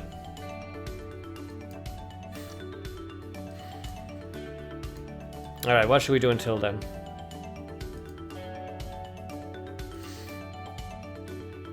Shall we look through the store?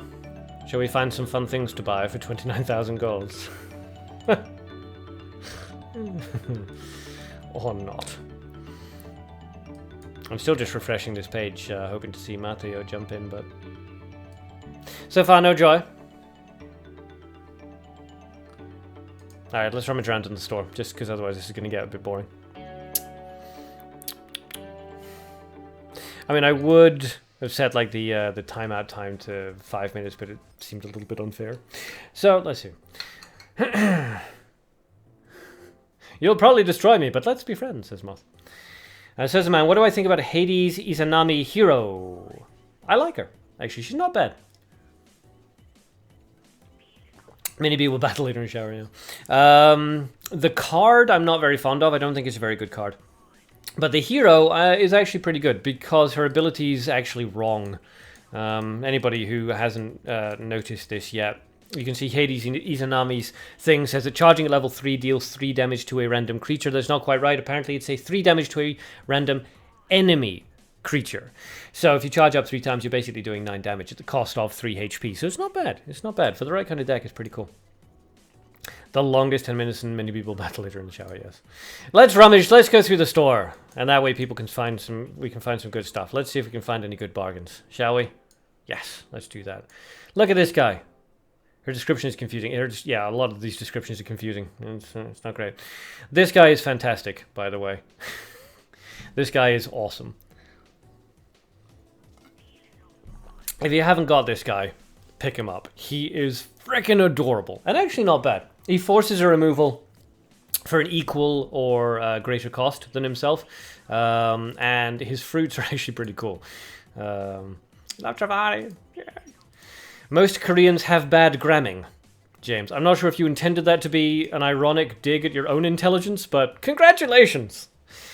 Moth, you had him on your old account. Yeah, I like that. At the beginning of your turn, your hero recovers 1 fruit. I mean, it's pretty good. It's basically kind of like an Elleryon that summons vines that disappear and give you health. It's awesome. C1 cards are so cute, you don't know why people hate the art. Some of the art is actually pretty crap, but to be fair, some of it's not bad. Some of it can be quite funny. This is pretty, funny. Change clothes. Ah! And I like desertification. I have desertification. I don't know why. I just like the simplicity of the artwork. Where did my gold go? I spent it all. I have to spend basically all my gold all the time in order to get cards to make new videos. You like most of the art from C1? Yeah, it's not bad. But yeah, pick up Travari if you guys can, because it is actually not bad. That's your shop, Chengli. Hey, I'm advertising Chengli's shop. Everybody go to Chengli's shop and buy some stuff. Chengli's awesome. Supports his stuff. What are the odds? I would have seized on that one. Oh, here's a Detective Christie Gold +1. How old are those cards? Oh, C1? Like a year and a half? And almost 2 years old at this point. Possibly 2 years old at this point, actually. Here's some Detective Christie +1s if anybody wants to be a filthy gimmick user. 3 more minutes. The Izanami card is actually bad, Johan. It's pretty much, yeah. Her health can't drop below 1, but she has no other kind of survival mechanics. And her attack value is okay, but it's not great. But she's complete transformation and capture bait, which is a big problem. Black Bean, yes, Black Bean among us, man. That guy used to be absolutely dominant. He's still unpleasant to fight. These are good cards. Detective Christie +1 and Black Bean amongst his mind. They're not cheap, but if anybody's interested, CMJJX. 9 is much better. Yeah, 9 is better than Izanami, no doubt about that whatsoever. No doubt. 2 more minutes. 2 more minutes until Matteo forfeits. Tibo wants Chengli to lower cost. It's not going to happen. What's this one? Oh, this is the SE for Mage Seymour. I do like that art. Not for the obvious reasons. But it's nice. It's nice art. Who's the artist there? Imai. That's pretty cool. Swamp Vampire +1 for 100k was actually a good deal. Yep. Swamp Vampire. I mean, Mana Swamp Vampire +1 for 100k would have been an amazing deal. Yeah. Immortal is her survival just susceptible. She's not just susceptible to capture. Here's the trick, right? Her description is not that she's immortal, because she's not Jurgen. Her description is that her health will not drop below 1. However, she's still vulnerable to any removal spell that does not deal damage. So she's still vulnerable to Drag to Hell. That'll kill her. She's vulnerable to something like Wither. That'll kill her. She's vulnerable to anything that vanishes. That'll kill her. She's vulnerable to Holy Spear. That'll kill her. She's vulnerable to every single transformation spell, plus Casanova's Mask. Those will all kill her. Or transform her or drag her over. She's incredibly vulnerable to a lot of really meta cards. And she's not immortal, is the problem. If she had Jurgen's thing, where she literally couldn't die, then, maybe. But she's immortal for 3 turns. She's not really going to do a hell of a lot. And while she's on the field, her attack value isn't that great. So, and then after that, she's completely vulnerable. And she can still be snagged, of course, by any transformation. Thought 9 summoned only 1 monster, but you read effect that summons monsters in front of every monster. Really? I haven't tried her. I don't have her. That was really pretty fair trade. Yes, it is. Okay, well, that is 10 minutes. All right, so we'll come out of the store now, and unfortunately for Matteo, I'll just quickly check. Yep, no notification for me personally on Discord. So, yeah. Congratulations, Jukeshia. You're in the 2nd round. Good for you. You basically got seeded, which honestly that kind of makes it fair because Magnum Opus got seeded by Nick Stalker dropping out. So, Jukeshia, where are we?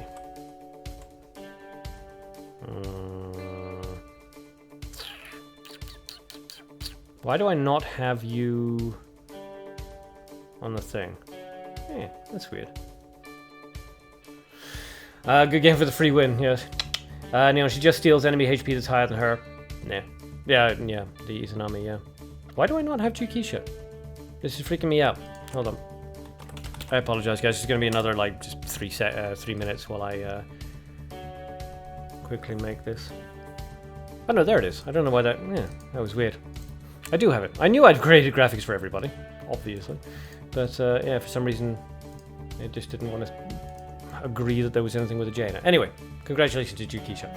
Alright, so yes, next up we have Neon Works versus in Amata. Now, normally, of course, we would have a 10-minute break between the first round and the second round, but we just kind of already did.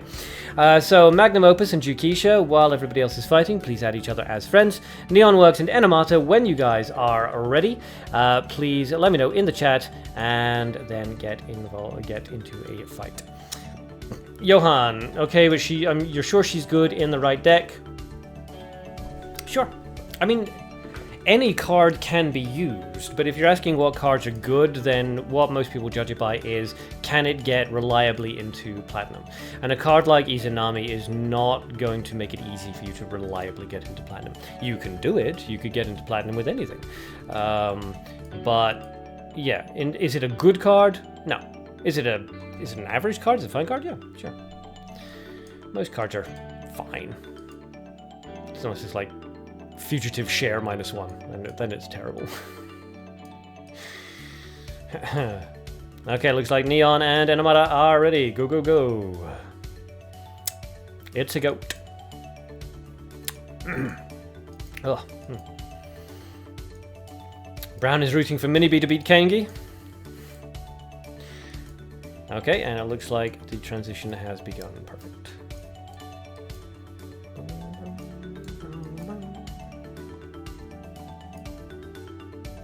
I remember using Fugitive Share -1 on stream.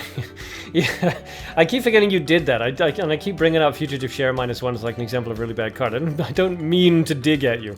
I really don't. I keep forgetting that you did that. Riven Steel up at the top with 1 mutant and the S hero. Neon down at the bottom with 3 mutants and the S hero. Both players using quite different resource-based decks. They have nature in common, but nothing else. So let's see how this goes. Both players playing it quite defensively right now. Charging, discarding into the grave. Let's see. Okay, Ambush Vine comes out in front of the elf, and of course because it's S, that is going to deal a significant amount of damage to that elf, killing it in 2 rounds, unless of course Riven Steel decides to remove it with a spell.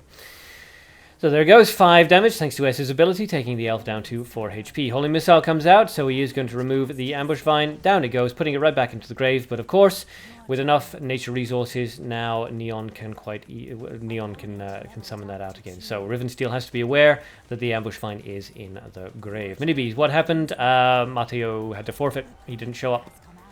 The Eagle comes out, the Ambush Vine snags it, Eagle kills the elf and jumps out of the way of the Ambush Vine. So that worked out quite well for that Eagle. It is, of course, still paralyzed, so Neon's not going to be able to get that sweet 9 attack value off, but the elf is off the field at any rate. Johan, is Piole banned? I'm pretty sure yes. Okay, Sphere of Holy Light destroys the Ambush Vine, putting it right back into the grave. Of course, Riven Steel does have enough resources to summon that if Neonworks plays another creature. So both players need to be aware that each one has an Ambush Vine in the grave at this point. Riven Steel removes the Eagle and charges up, and Neonworks his turn.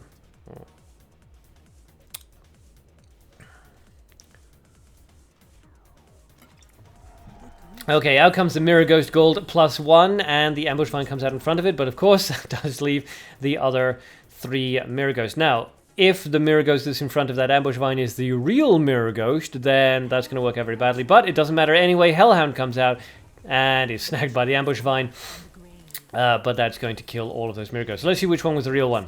That was the first one on the left-hand side. Okay.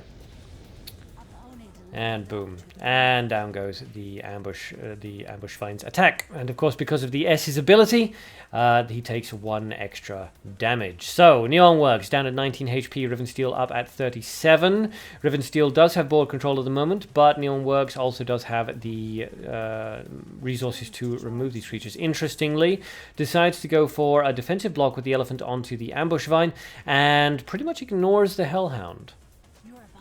Riven Steel decides to resurrect, safe enough to do at level 3, and has 6, 2, and 6 resources. So might decide to charge, hoping to get some more into nature to balance out those resources, or may go aggressive and decides to go aggressive. Kills that elephant. The Ambush Vine, of course, is going to get 5 damage off onto Neon Works, thanks to S's ability, and plays another aggressive skeleton. Riven Steel just trying to keep Neon Works on the back foot now, trying to force a response. Going to let that Hellhound die, though, which is quite interesting. And let's see. Let's see what Neon decides to do here. He does, of course, really need to remove the skeleton and ambush vine if he possibly can. Riven Steel does have 1, 2, and 3 resources, so he has used up a lot in order to make this bold play. But he obviously felt quite safe doing so, because Neon only has a good amount of resources into nature. And nature doesn't really have any good removal spells unless you're going for a nature ambush. So Neon is thinking about it. That or my internet has crashed. I'm just going to double check. No, it's not my internet. He's thinking about it. Good! I'm always happy when there's not something wrong with me. Command Hunting comes out, takes care of the skeleton, which is good, and down goes the Hellhound. So both players have basically 5 damage out onto the field, because each one is running an S hero. Okay, so Riven Steel decides to charge up twice. He's going to go for a 3rd charge, just knowing that he can outpace Neon Works in terms of damage. No, he's going to go for the skeleton. Another aggressive skeleton play there, forcing Neon to continue to react. And Neon, with 5 cards in the grave and 1 card in the field, only has 6 cards in hand, decides to discard into gold and will bring out, interesting, Mai, who immediately kills the skeleton and blocks, of course, the ambush vine. Well played on Neon Works' side there. For those of you who don't know, Mai is one of the new BLZ cards. When summoned, deals 12 defense ignoring damage to the farthest opponent every turn. Command Hunting comes out. That is going to take care of the Mai and of course open up the route for the Ambush Vine to deal its 5 damage onto Neon Works. Ambush Vine really doing work. Riven Steel, of course, down at 0, 0, and 4, whereas Neon Works is up at 2, 5, and 5 resources. Neon in the lead in terms of resources, but lagging behind in a fairly major way with HP. Interesting choice there. The Golden Garden Eagle comes out, injures the Imp, but both the Golden Garden Eagle and the Ambush Vine are going to die to Riven Steel's creatures on Riven Steel's turn, so that doesn't really help Neon very much. Decides to charge up twice. I know of course the Ambush Vine does die to that one, but the Imp is going to kill the Golden Garden Eagle. A double discard. Is that interesting? Into Darkness. Going to bring out Hellhound again. Yep, there it is. There's the Hellhound. And down goes that Golden Garden. Well, down goes the Ambush Vine, rather. And now down goes the Golden Garden Eagle. And that is now 16 damage on Riven Steel's side of the field. Either one of those creatures on its own can deal fatal to Neon, so he decides to go for an ambush, takes care of both of them. Now, can he play an aggressive creature? He decides to revive, take himself down to 1 HP. Very, very bold. Will he play something or will he go defensive? He plays something. Okay, so out comes the Leopard. This is going to be difficult for Riven Steel to answer at level 3 with only 2, 3, and 1 resources. Charges up. 1 goes into nature, 1 goes into darkness. It's balancing out the resources nicely, but I think Riven Steel would prefer for all of it to go into one particular resource. Charges up 3 times. Each one went into a different resource. It does open up a route here for Neon Works to make a comeback. Discards into nature, so we have to assume Ambush Vine. And what will he do now? Discards again into nature. Interesting, interesting. And decides to charge up for his last turn just to try to gain resource parity. The Leopard, of course, deals 8 damage thanks to S's negative ability. And it's Riven Steel's turn. A discard into nature. A Command Hunting comes out. That won't kill the Leopard, but it will weaken it. Does he have another choice, or does he have another thing he was hoping to combo with that, or possibly just miscalculated how much that Command Hunting was going to do? This does give Neon Works a way back. Neon decides to charge up. Will he do it? Again, he does. He's trying to maintain a big resource advantage here. He's got board control. He goes for an aggressive Elephant. Bold play there. 8 damage from the Leopard. 1 hit from that Leopard will kill Riven Steel next turn unless he can shut it down right now. The Elephant, of course, will deal 6 damage. Not quite fatal. Discard into mana. Another discard into mana. We're going to see a Firebolt come out onto the Leopard. That would be a very expensive removal. Now we're going to see a Bluesy Floozy. Interesting. Okay. Ambush Vine snags the Bluesy Floozy and prevents her from summoning her spell. Ooh. Ouch. That is going to be problematic. If Neon can remove that Bluesy Floozy, he can win immediately. But if he leaves the Bluesy Floozy alone, there's a possibility the Riven Steel could do something nasty here. Or no, actually no, because the Ambush Vine, of course, the Ambush Vine doesn't have Summoning Sickness. I was completely forgetting about the Ambush Vine. My bad. Well done to Neon Works. One hell of a comeback there. Nicely, nicely played. And well played to Riven Steel as well, who seized advantage early on and managed to maintain it all the way up until the end. Very good game. Very good game. Okay, well done to Neon Works, who moves up into the quarterfinals. Let me just get his graphics sorted out here. There we go. Quarterfinals. Neon play. Well done. Well done. Okay, next up is Minibi versus Khengi. Khengi says he's ready, but his internet isn't working. Just sent request for Duel. Okay. Nguyen said he was literally going to die if Neon Works made a comeback, so I'm assuming those are his last words, and he's now, exsanguinating out on the floor. Johan, could I please send a Discord link? Absolutely. I will send that now while Khengi and Minibi are getting ready. There you go. Neon is our Jurgen, you can't shut him down. Yeah, 30 HP difference comeback. That was a very nice comeback. Very nicely played. So Minibi and Khengi. I know that Khengi is ready, so Minibi, when you're ready, please comment in the chat, let me know, and then send a battle request to Khengi.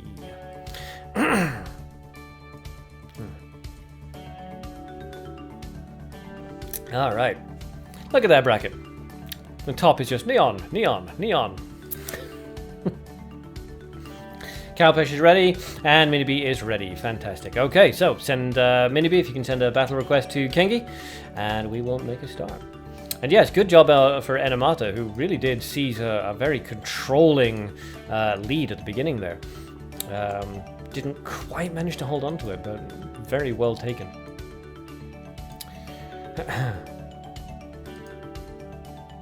Alright, just waiting for the transition to begin. Khengi, of course, one of the favourites for this tournament after he got into the finals in the last one versus Vertsued. So let's see if he lives up to everybody's expectations. Still just waiting on the transition.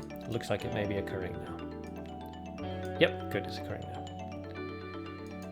Matteo, you thought it was tomorrow, despite the fact that pretty much daily I've been announcing in Discord that it was a Saturday-Sunday tournament. Okay. Fair enough. Alright, here we go.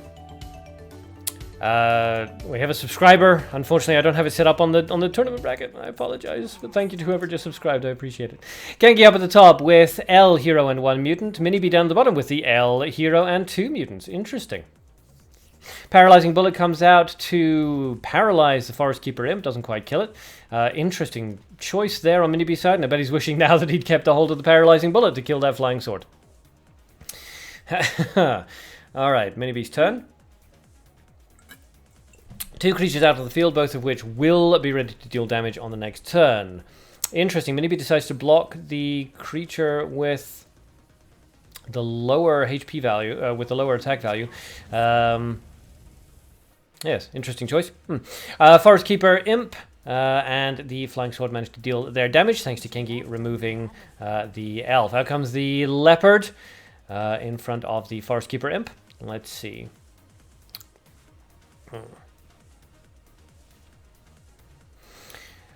Okay, so Khengi decides not to try to remove that Leopard. He's just going to let the Forest Keeper Imp die. Minibi decides to take the initial, or take the level up lead, I suppose we could say. Both players doing well for resources, but Minibi lagging behind quite badly in terms of HP here. Let's see if he can pull this back. That Flying Sword has been doing a lot of damage. A lot of damage.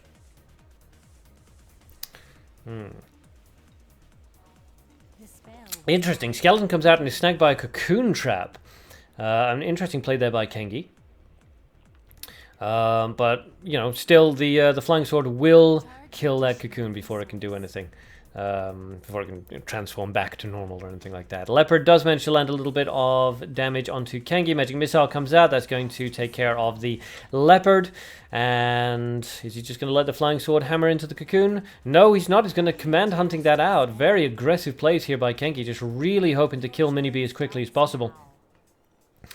Let's see.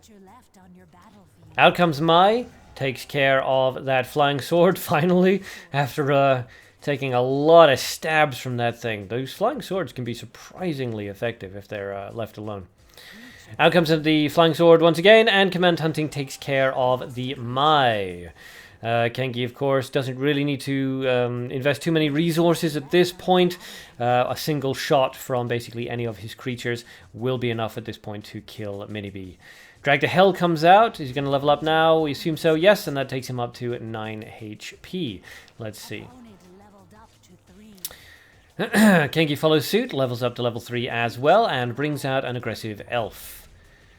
Alright, both players doing fairly well for resources. Minibi probably taking the advantage at this point, actually, in terms of resources. Plays a vampire and drains the elf's HP value a bit. He must be a little bit nervous about this because it is, of course, a normal vampire, and Khengi does have light, so may have a holy missile ready to go. Let's find out. Revives from the grave, hurting both players, of course, because they are both L. So let's see what he decides to do here. He's been playing very aggressively so far, so I wouldn't be surprised to see a removal spell come out onto that vampire, especially now that the elf does actually have fatal damage on that vampire. Out comes that command hunting light -1. Not enough to kill that vampire, but it does allow the elf to kill it. And now, of course, Minibi is within fatal range of that elf, so he has to deal with that as quickly as he possibly can. Let's see what he decides to go for. Will he go for a creature-based removal or a spell-based removal?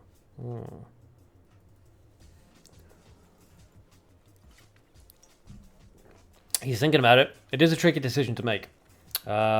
He doesn't have quite a large enough resource lead that he can afford to be too lackadaisical with his choices of counters here. Closure Missile Team comes out. Okay, that does take care of the enemy creature. Doesn't quite have the sort of chain knock-on effect that you're really looking for from Missile Team, but it did the job. It prevented Khengi from having a creature with fatal damage out on the board. So Minibi decides to charge up and then plays an aggressive elf, hoping to put Khengi onto the back foot and force a response from him. If Minibi can seize the tempo at this point, it'll be really good for him. But Bluesy Floozy comes out, far right-hand side, goes into an open slot and of course will deal fatal. Minibi can't kill Bluesy Floozy with a spell without taking, how much is that, 7 damage, which of course will be fatal. So that air bomb on the field is put Minibi in a very awkward position. Let's see. Let's see what Minibi decides to go for here, because this is awkward. The air bomb itself puts him on a bit of a timer as well.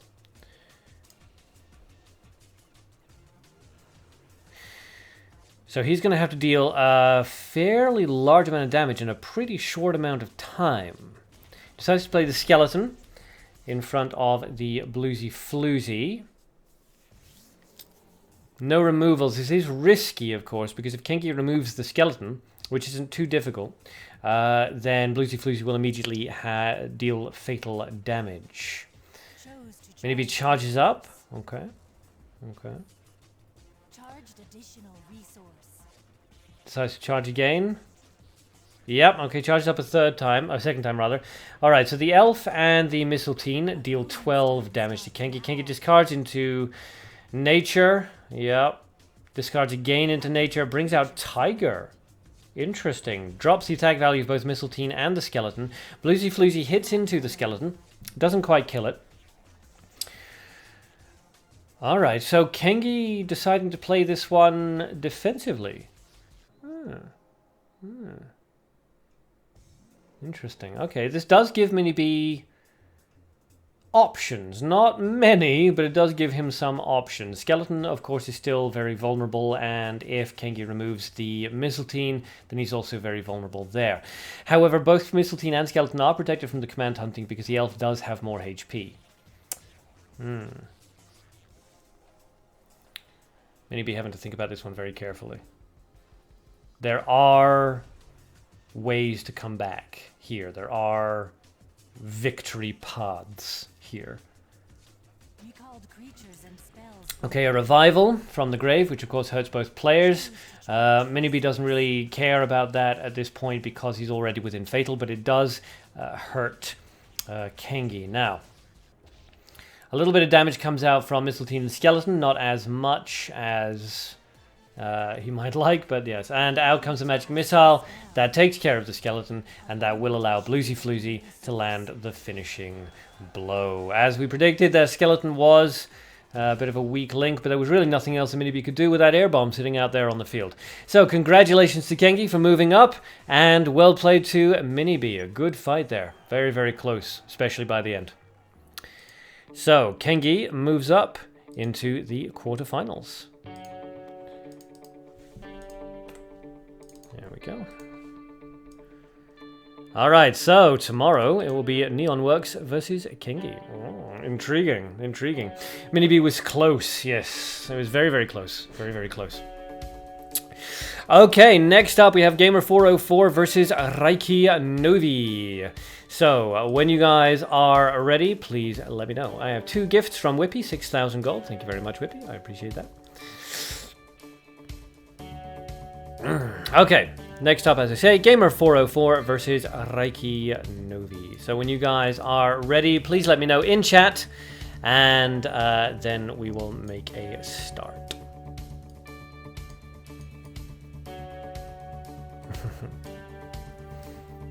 Imagine waiting 2 hours to play and get wrecked. Yeah. Okay, looks like Riky and... Well, Riky's definitely ready.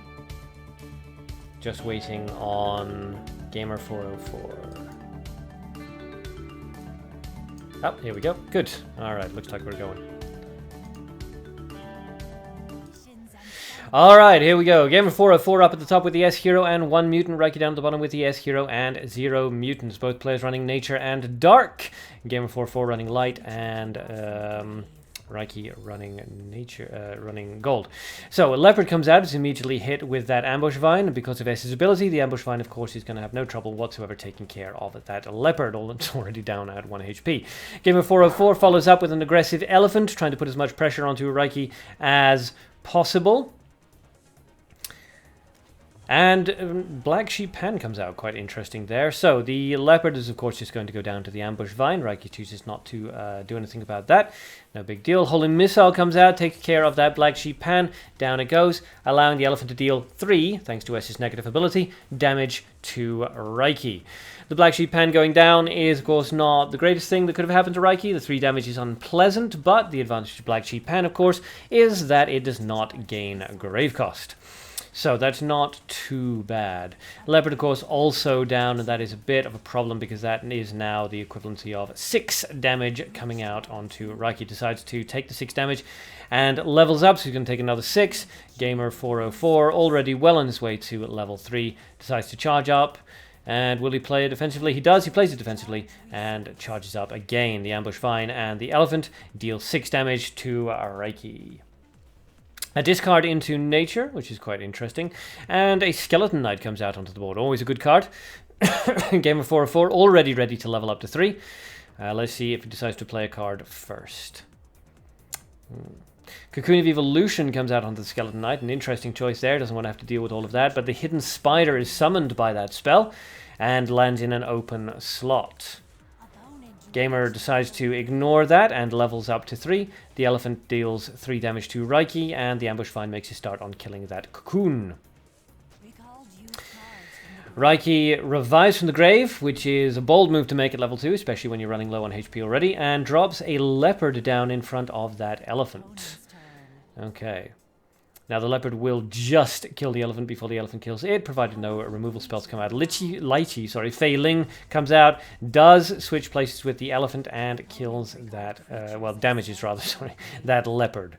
So the elephant will deal the equivalency of 5 damage to the hidden spider. Skeleton Knight of Gamer404's comes out as the ambush vine kills the cocoon containing Riky's Skeleton Knight. So, Riky not in the greatest of positions here. 10 damage out onto the field, so that is fatal, ready to go. The elephant is, of course, going to survive. The lychee is going to survive. However, lychee's not going to survive. However, Susano is out onto the field. That will kill the ambush vine and the elephant, and will severely charge up the Susano. So, an interesting conundrum here. Ambush comes out, taking care of the hidden spider and the leopard. Hidden spider going into the grave now, but not enough nature resources to resummon him. Drag to Hell comes out, kills the skeleton knight, resummons the skeleton, and takes care of the Susano. Well played there by Gamer404. Nice little combo. Nice little combo. Riky, of course, now absolutely needs to deal with that skeleton, because thanks to S's negative ability, the skeleton will in fact deal 9 damage and not simply 8. So that skeleton is a definite threat and needs to be removed immediately. Decides to drop the Black Sheep Pan, which is interesting thanks to... Oh, and Madness Manifest to charge up the Black Sheep Pan and kill the skeleton. Interesting choice, especially since it means that his resources are now almost completely drained and he does not level up to 3. Flying Sword comes out, 9 damage. Once again, that is fatal, although if Riky levels up now, he will get out of the fatal damage of the Flying Sword. He does, he levels up, and that of course takes him out. The Flying Sword will deal 9 damage, well 10 damage rather, or it would have if the Command Hunting hadn't come out and killed it. Riky managing to take back battlefield control, both players struggling a little bit for resources here. Gamer404 deciding to just play aggressively as much as possible, not too concerned about that Black Sheep Pan's 4 attack value. Just wants to get as much damage off onto his opponent as possible. Death Cloud comes out, an interesting choice on Riky's side, and Paralyzing Bullet to take care of the skeleton. So a double removal spell combo there takes him down to only 3 resources all in all, whereas Gamer404, of course, has 8. This is not a great position for Riky to be in, but he is managing to chip away at his opponent's health, and thanks to that revival from Gamer404, both players are now down actually at equal attack, equal HP.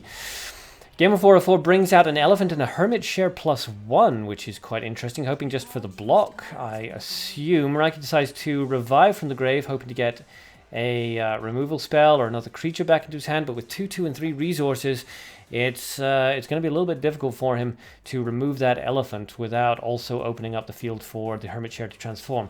He discards into gold and plays a Paralyzing Bullet. He's hoping just to delay the elephant's attack value, or the elephant's attack, while the Black Sheep Pan kills the hermit share. Gamer404 still leading in resources. 5, 3, and 3 does give him enough possible answers here. Decides to discard into the grave, so perhaps an Ambush Vine again? Let's find out. Riky's turn.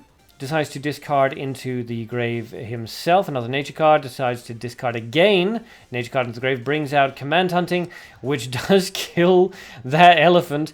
And the 4 from the Black Sheep Pan manages to take Gamer404 with the plus extra 1 damage down to 7 HP. Both players here now really sort of struggling for a foothold. Riky doing extremely well here, managing to hold on to his existing HP and putting a lot of pressure onto Gamer404 here. A lot of discards, of course, a lot of removal spells and things coming out. A lot of revivals coming out as well. Black Sheep Pan kills that skeleton. Gamer404 managing to hold on to his resources slightly better here with 9, 6, and 2 resources in his system. Beastkin Jones comes out onto the field. A fascinating choice there. Not a card that you see very often. With 3, 2, and 2, not a massive number of answers that Riky has here, but he has to get rid of that Jones, because otherwise Gamer404 can quite easily remove the Black Sheep Pan for the fatal damage from Jones on the next turn.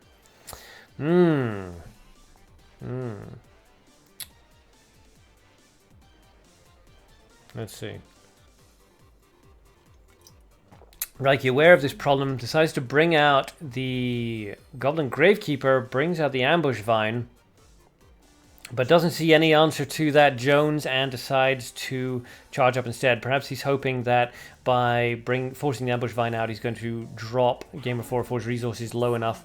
But thanks to that Lychee coming out, that's going to shift places with Beastkin Jones. Kills all of Riky's creatures, and Gamer404, sportsmanlike finish for the end. I didn't want to fight, and lands the finishing blow. Congratulations to Gamer404, you move up into the quarterfinals, and well played to Riky there. Really managed to take that battle right down to the wire by the end. Congratulations to both. Very nicely played. Alright. Gamer 404. There we go. Congratulations. Well done. Well done. Whew. Okay, that was a busy one. Alright, up next we have Yellow Dragon versus Aeschylus. So, Lychee MVP, says Giganting. Yeah. That was, Lychee really did a lot of work there. Okay, so Yellow Dragon and Aeschylus, when you guys are ready, please comment in the chat to let me know, and then send each other battle requests. I'll just make sure I've got you both here. Yeah, I see them both. Yep, good, excellent.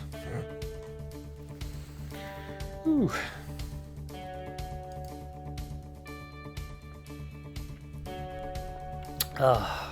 Good night, guys. I'm James. Good night. Thanks for stopping by at the stream. Make sure to tune in tomorrow for the finals. See who wins the 10 million golds. Aeschylus is ready. Sending a request. Good. I will wait for the transition to begin.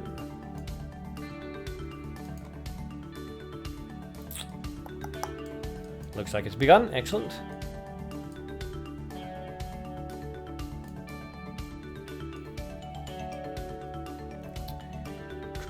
And here we go. Good. Considering the good removals ban, Death Sentence doesn't seem bad. Yep. Yeah. Not a bad card in this current tournament format. Aeschylus up at the top with the S hero and 5 mutants. Yellow Dragon down at the bottom with L and 2 mutants. Both players using mana and dark. Aeschylus using light and Yellow Dragon using nature. Aeschylus' turn. Let's see if he decides to play defensively or go on the offense. Will, straight after your duel, you're going to eat a cream cheese bagel. Nice. I hope you toast the bagel first. Elephant comes out, so Aeschylus decides to play aggressively. Let's see how Yellow Dragon chooses to answer this. Doesn't have the resources for any good answers here. The best he could really hope for is a drag to hell, really. So let's see what he decides to do. Decides to play an aggressive Black Spirit on the other side, knowing that that Black Spirit will in fact do 4 damage to Aeschylus. However, if Aeschylus can remove that Black Spirit, then combined with the Elephant's attack, and he does, then combined with the Elephant's attack, that is going to put him up to being able to level up to 2 pretty much immediately. Yellow Dragon, of course, halfway up to level 2 now, so needs to do something pretty quick. Decides to drop the Vampire, drains the Elephant's attack value. Now, the Elephant is actually safe, so if Aeschylus wanted to, he can actually ignore that Elephant and Vampire. But he chooses not to. He chooses to go for the Magic Missile, which, thanks to his ability, will allow the Elephant to immediately kill that Vampire. Now, personally, I think a better idea would have been to level up to 2 there. The Elephant wasn't really in any kind of major threat. But perhaps Aeschylus wants to deal just as much sort of guaranteed early game damage as possible. In which case, fair enough choice. Battle Force Nata comes out at level 1. Very interesting to see that. But yes, if Aeschylus can't manage to answer it, then there's going to be a problem. Religious Confession seals the ability and disappears the Battle Force Nata. That has got to hurt. Yellow Dragon decides to level up to 2, taking the 2 and then another 2 damage from Aeschylus. Aeschylus, of course, follows suit. Both players doing quite well for resources. Yellow Dragon in the lead at this point. Interesting. Yellow Dragon decides to go for a very aggressive play here. Summons Elf and Aryabhata. Leaving Aeschylus with a bit of a problem here. He needs to remove both of those ideally. The Aryabhata, of course, will deal 6 damage to Aeschylus thanks to S's negative ability. So that does need to be dealt with as quickly as possible. Still with 6, 3, and 4, and Aryabhata, of course, not being the greatest target for removal spells. Looks like Aeschylus decides to just go for a double charge, trying to gain as much resources as possible. Aryabhata's ability, of course, destroys the orb and the elephant, leaving with a 9 plus an extra 2, so 11 damage now coming out onto Aeschylus, and that is painful. That is unfortunate for Aeschylus. Aryabhata doing that annoying thing that she does, which is just to continually summon that Void Maker orb. My Arctis is draining. It's draining very rapidly. Thanks for pointing that out. I should drop drinking that for a little bit. Okay, Aeschylus in a bit of an awkward situation here. Really needs to deal with that Aryabhata and the elf, if at all possible. Magic Missile comes out, but of course, Aryabhata just summons the little void orb and redirects the targeted spell. Unfortunate for Aeschylus. Obviously, didn't quite realize how that worked. Mana Vampire, well, the Mana Vampire +1 comes out. Drains HP off the elf, but the Voidmaker Orb, of course, just drains the health right off it. Another Command Hunting to take care of that, and that is Aeschylus down at 1 HP. That Aryabhata doing a lot of work here after a very early commanding lead there by Aeschylus. Please wink. What? Okay. There you go.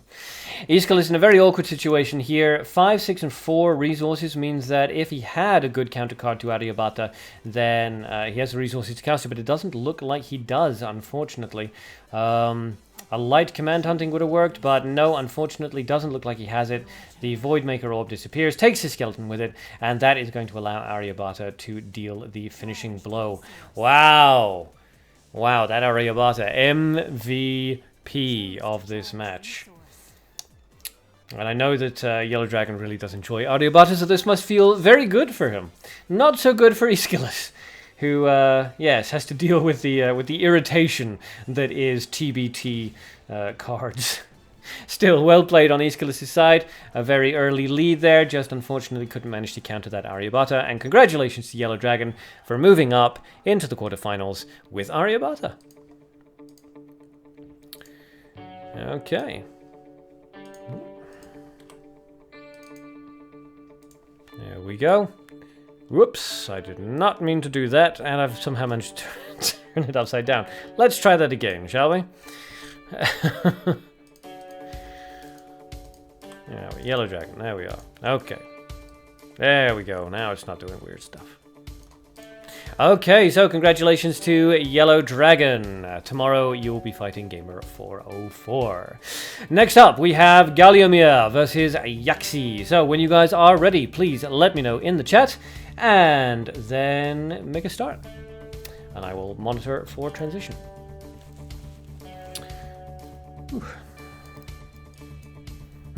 Silly Ari.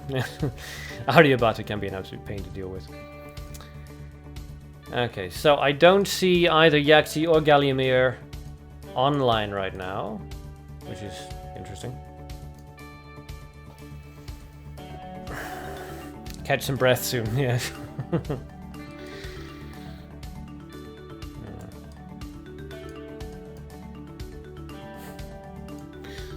Alright, Galliamir and Yuxi.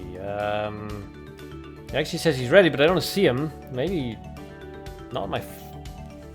Not showing up on my friends list, but I know I haven't removed him because there's no reason that I should.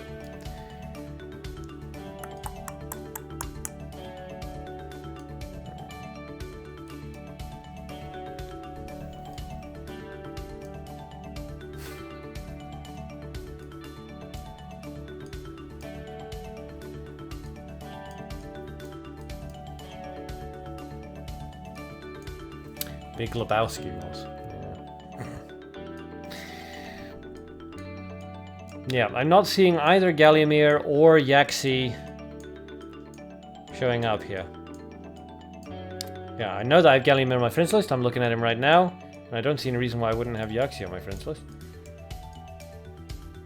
But anyway, I know that Galliamir is here. I deleted you on stream, did I? Oh, because you hadn't been around for a long time. Okay. Well, Galliamir's not online. So we know that Yuxi's around. If Galliamir isn't around in the next 6 minutes, because we've been doing this for about 4. If he's not around in the next 6 minutes, then unfortunately he'll have to automatically forfeit. Arya doesn't sound too bad with the cards banned for this tournament. Yeah, no, it's a good choice, yeah. Everyone needs to go watch The Big Lebowski. I don't like it, I'll be honest. Wasn't a movie I enjoyed. Imagine you can try 9 in a moment against a Scam Cat. You want to see if she really summons an army? Miniby, you see Yuxi on. Yes, apparently I deleted Yuxi off my friends list during a stream. It must have been because he hadn't been around for a few days at that point. But I know for a fact that I have Galliamir on my friends list because he's listed there and he's not online. So if Galliamir doesn't show up in the next 5 minutes now, we will have to declare a forfeit on his part. And Yuxi will automatically move up into the quarterfinals.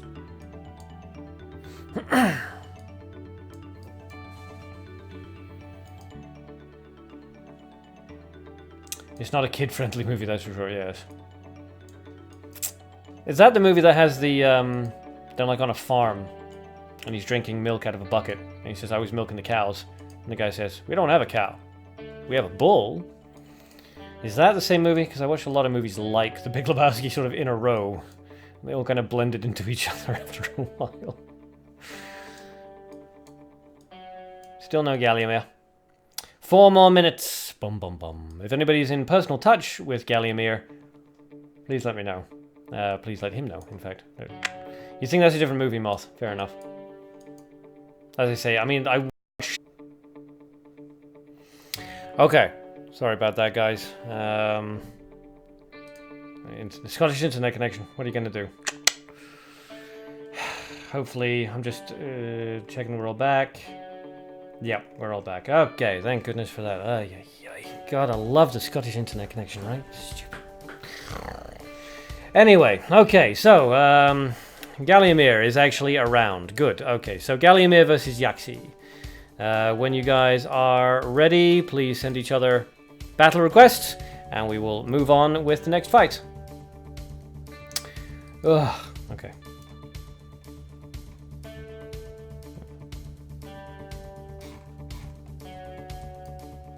People stopped watching during that time, yeah.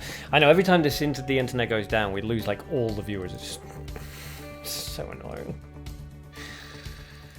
Right, well, Galliamir was online, now he's offline again.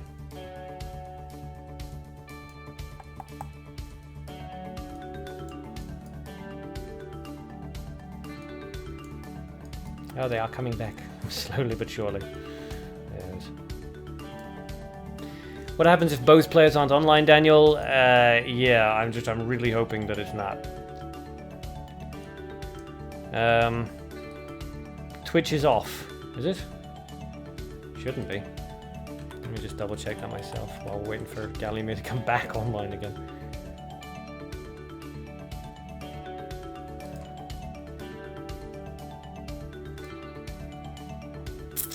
I'm saying good luck, but I still don't see you online, dude.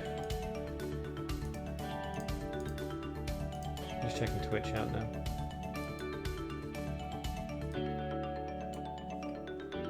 Oh, Twitch is up and running for me. Nothing's happened, Galliamir. We're just waiting for you, guy. Still don't see you online.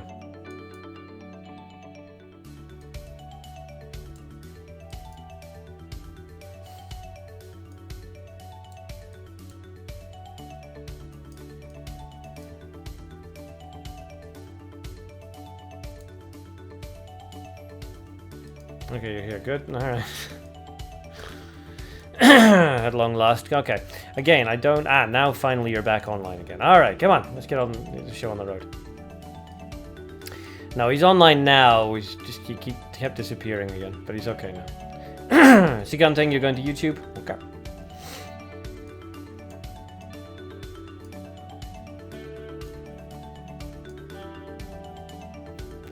Bye-bye, Twitch. Okay, good. Looks like the transition is finally happening. Finally.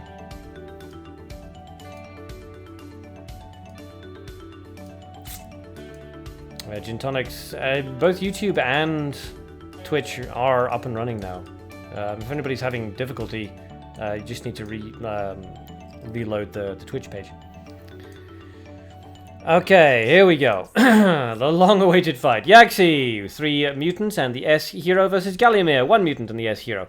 Yuxi opens up with the Book of Knowledge, and Galliamir answers with a discard into green. Yuxi charges up, gets ready to level up to 2, and Galliamir pretty much has to play a creature here, which he does. Plays a Flying Sword. There we go. Now, Yuxi can either answer that Flying Sword and not level up, or he can level up and take the 5 damage, or the 6 damage, in fact, actually, from, well, no, the 5. I was right the first time because of that, and, yeah, down it goes. Okay. Okay. Ugh, the chat thing's not working correctly either. Never mind. Okay, so Yuxi decides to level up, plays the interesting a magic missile followed by a Hunter Rigete. The ambush vine comes out. That's going to snag that Hunter Rigete. Her ability activates, and she rebounds right back into the hand. A very nice counter to the ambush vine there. Hunter Rigete comes right back out onto the field, knowing that ambush vine is in the grave. Ambush vine comes out, Hunter Rigete kills it. Basically, Yuxi at this point is just forcing Galliamir's nature resources to drain. Out comes Hunter Rigete one more time, and it sits out onto the field because Galliamir no longer has the nature resources necessary to summon the ambush vine. A very unpleasant little combo for Galliamir to have to deal with there. Interesting choice. Decides to drop a gold Dras in front of the Rigete. That's going to take the Rigete's damage, no problem whatsoever. Won't quite kill her, but Galliamir might be saving up for a removal spell, or may just not care particularly. He actually plays an aggressive Forest Keeper Imp, and then plays a light Command Hunting to take care of the Mud Hero Dras. That leaves 9 damage out onto the field there. Rigete's ability activates as Frey comes out onto the field. And that's going to be a bit painful. Command Hunter comes out and does take care of that Rigete. Yuxi down at 353 resources. Galliamir at 131. So Yuxi taking the lead there. Firebolt comes out, clears away that Fry, and deals with the Forest Keeper Imp. Down that goes. Okay. Galliamir discards Nature into the grave, and interesting. Brings out the Watcher of the Forest Genie. Okay, Yuxi, of course, without any nature cards in the grave, is going to have a significant amount of problem dealing with this Watcher of the Forest. Can't target it with a removal spell. It'll simply dodge out of the way. Decides... Oh, now that is brutal. Because she appeared in front, she was guaranteed to dodge into an outward slot, so the trap survives the ambush, but it actually pushes her out into the open, so the ambush kills the Watcher of the Forest Genie. Very, very nicely done by Yuxi there. Both players have drained their resources pretty damn low, though, with all those combos, and they're still more or less evil. They're both evil, but that's a completely separate thing. They're both more or less even in terms of HP as well. Galliamir with a slight resource advantage now, but also has a skeleton to answer, decides to go with Wealthy Man. Very interesting. Which, I'll just quickly open that up for people who don't know, consumes 1 gold when summoned to paralyze the closest opponent creature for 2 turns. If gold is lower than 4 at the beginning of the turn, it will return to your hand, of course refunding its own cost. So a very interesting little... delaying tactic there against that skeleton. Yuxi discards a card into the grave, a darkness card, to summon the fireball, which he uses to kill the Wealthy Man and his child. You monster! So that leaves Yuxi with a skeleton with 8 attack value out onto the field. Galliamir does need to answer that because, of course, the paralysis will wear off on Yuxi's next turn, and that is going to be painful. You do not want to let that 8 damage come out. But the question is, how will he choose to answer it? I mean, a Mud Hero Dras at this point would be amazing, but doesn't have the resources for it, unfortunately, so has to keep thinking about it.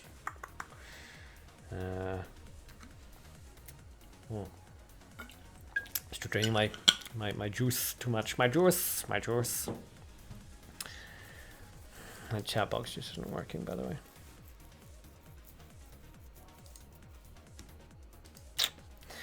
Okay, Galliamir is still considering it.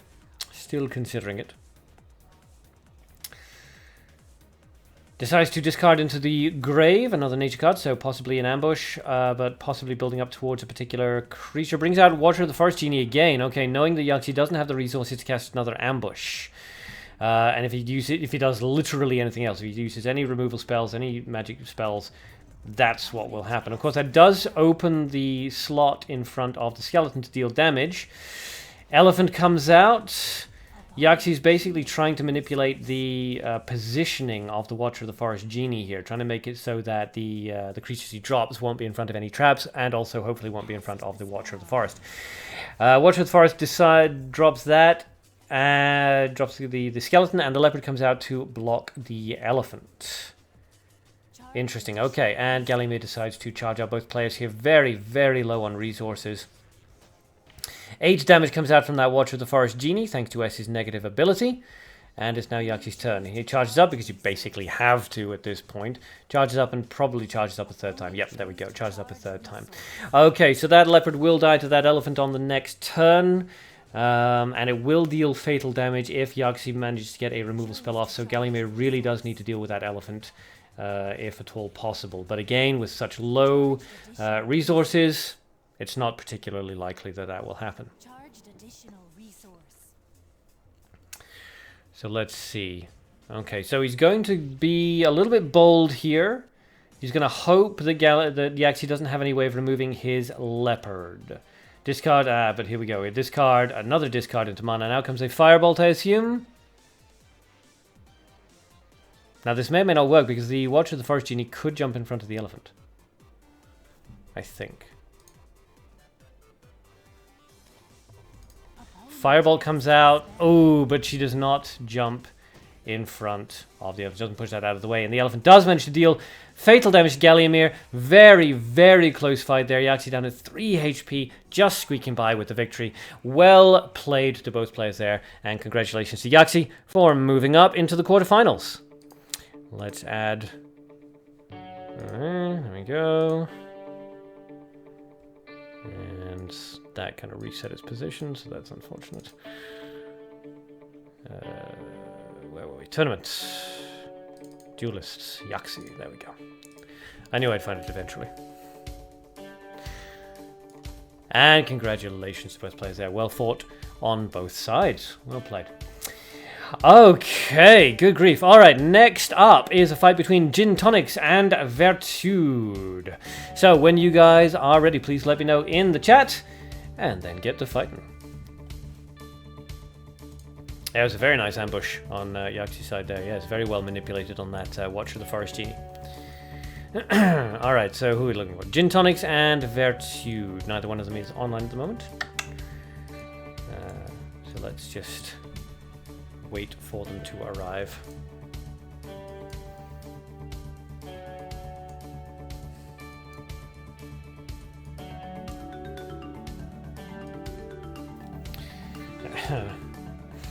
Master, gotta have confidence in yourself. Confidence, man! You can do it. Okay, Vertsued is online, I can see. No sign of Tonics yet.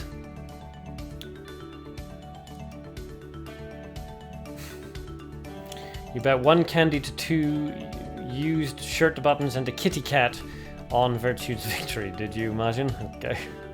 You have some weird bookies. Snow Leopard online, still got him on your friend list. He doesn't seem to be online at the moment. Oh no, he is, sorry, yes, I can see him right now. Yes, he is actually online. Apparently he sent you a friend request. If you both send each other friend requests, then it'll automatically add. There's often a little bit of weirdness with this. Okay, so Vertsued, we're still waiting on Tonics. If we don't see him appear in the next 5 minutes, we'll just hand Vertsued the victory. Oh no, there he is. He's just popped up onto the board. Perfect. Okay, so when you guys are prepared, please get to fighting.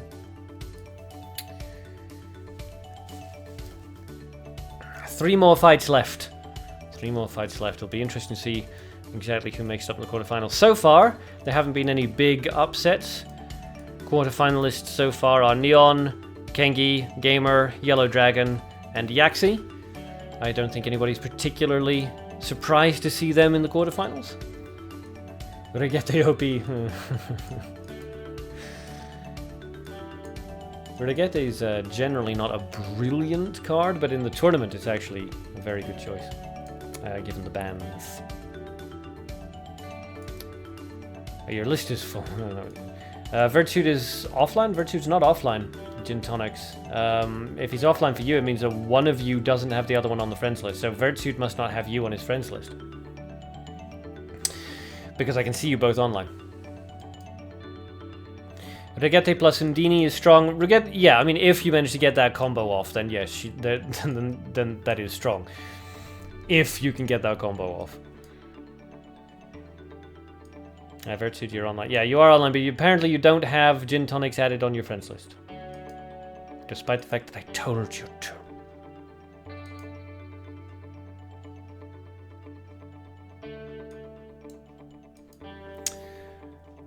Imran, are you late? Yes, you are. You are. We've already had, what, 15 fights? 15 fights? Sounds about right. No, less than that, because we're 3 off. No, 13 fights. We've already had 13 fights. That looks like they're transitioning. And here we go. Excellent. Spectate. Will we keep the ban system for the tournament? It's a very interesting mechanic. We managed to see some cards to shine. Never had a chance to shine. Best example is Klaus. Maybe. Maybe. We'll see what people think once this is over. We'll do like a big post-mortem. And we'll see what people thought of the individual ban things. Okay, Vertsued up at the top with the S hero and 4 mutants. Gin Tonics down the bottom with the S hero and 6 mutants. Vertsued says hello, which is, that's how S says hello for some reason. And let's see if he decides to go aggressive or defensive. Let's see. Most people use 2 resource deck with Book of Knowledge. If you don't have Drag to Hell / Capture, you're mostly screwed from what I've seen. Not really. I mean, Drag to Hell will do it, Capture will do it, Transformation cards will do it. Because you just need to shut down either Undini or Rigette, and both of them have different ways of being shut down, so it's not really that difficult to deal with. Log Trap comes out of all things and smacks into that creature. An interesting choice. And it's Gin Tonic's turn again. He decides to play it defensively, charges up, gains resources, and is ready to level up to 2. Vertsued doesn't want to give him a free level up, so drops a Fox onto the center of the field.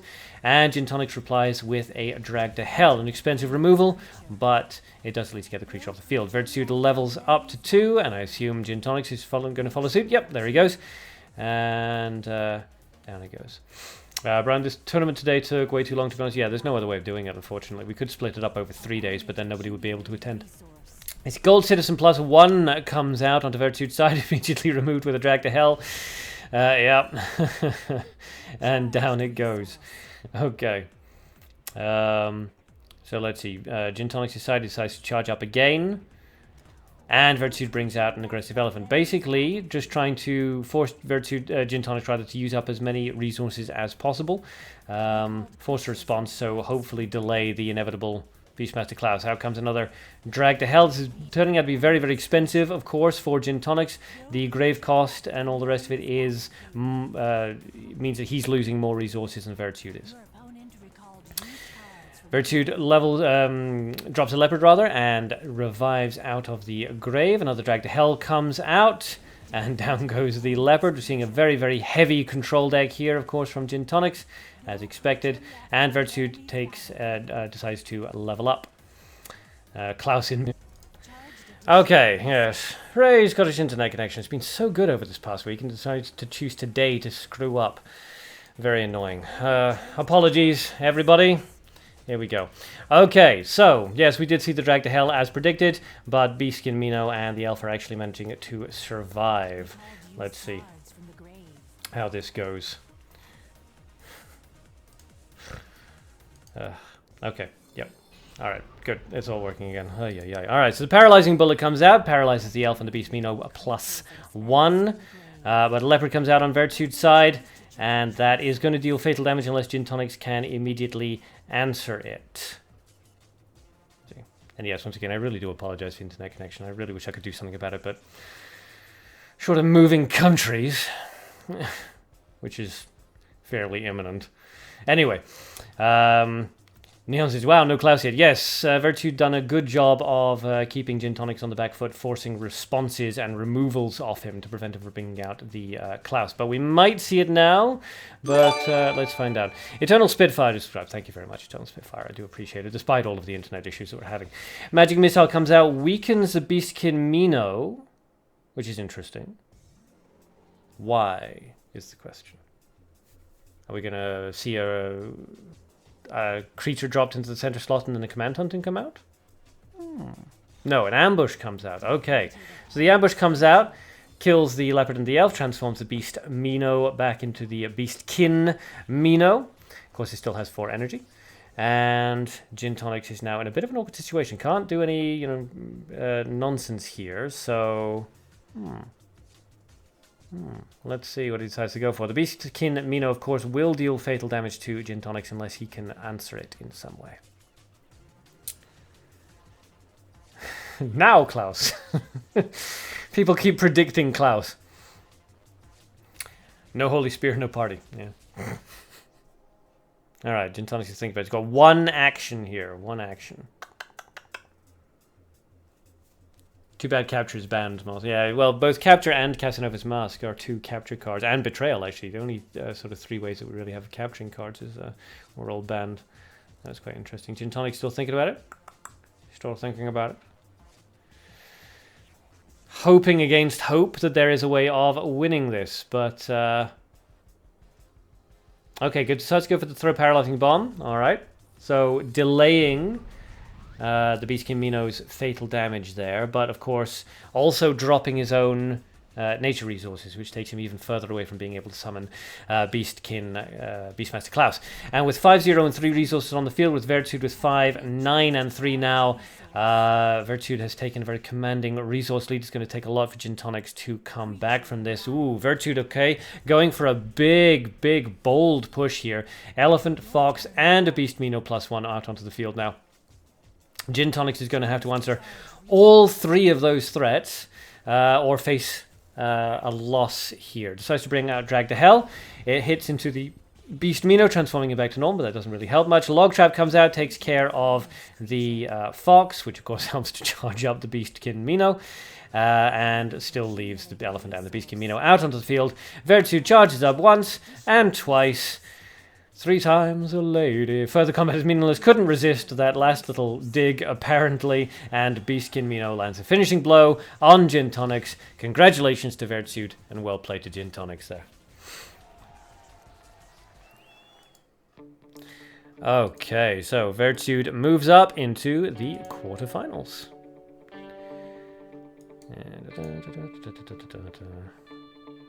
Yeah. Every time I do this, it resets the phone position. There we go. Okay. Vertsued. Quarterfinals. Oops. It's not quite even. That's better. Good. Okay. Well played to both players there. Very interesting fight. Very interesting decks. Okay. Next up is Sloth Lord versus Snow Leopard. So when you guys are ready, please jump into a battle. Or please let me know and then jump into a battle. That would be a better way of doing it. I see they're both online, so they should be nice and quick. Now it's time for the champion to place his brown, yes. Snow Leopard is ready. Good, good. Looks like both players are... Yep, both players are online. Just waiting on Moth to say that he's ready. And we'll make a start. May Athena guide you. Both of you. Siganteng points out that it's SL versus SL. Yes, Sloth Lord versus Snow Leopard. The SL twins. Brown announcing Sloth in gladiatorial fashion. Ave Brown, te moriturat salutem. Or however it goes. Te morituram salutat. Got the suffixes wrong. Sloth Lord up at the top with the S hero, and 4 mutants. Snow Leopard down at the bottom with the S hero and 2 mutants. Snow Leopard opens up with an aggressive elf, and it is Sloth's turn. Let's see if he decides to answer this aggressively, defensively. Let's see how it goes.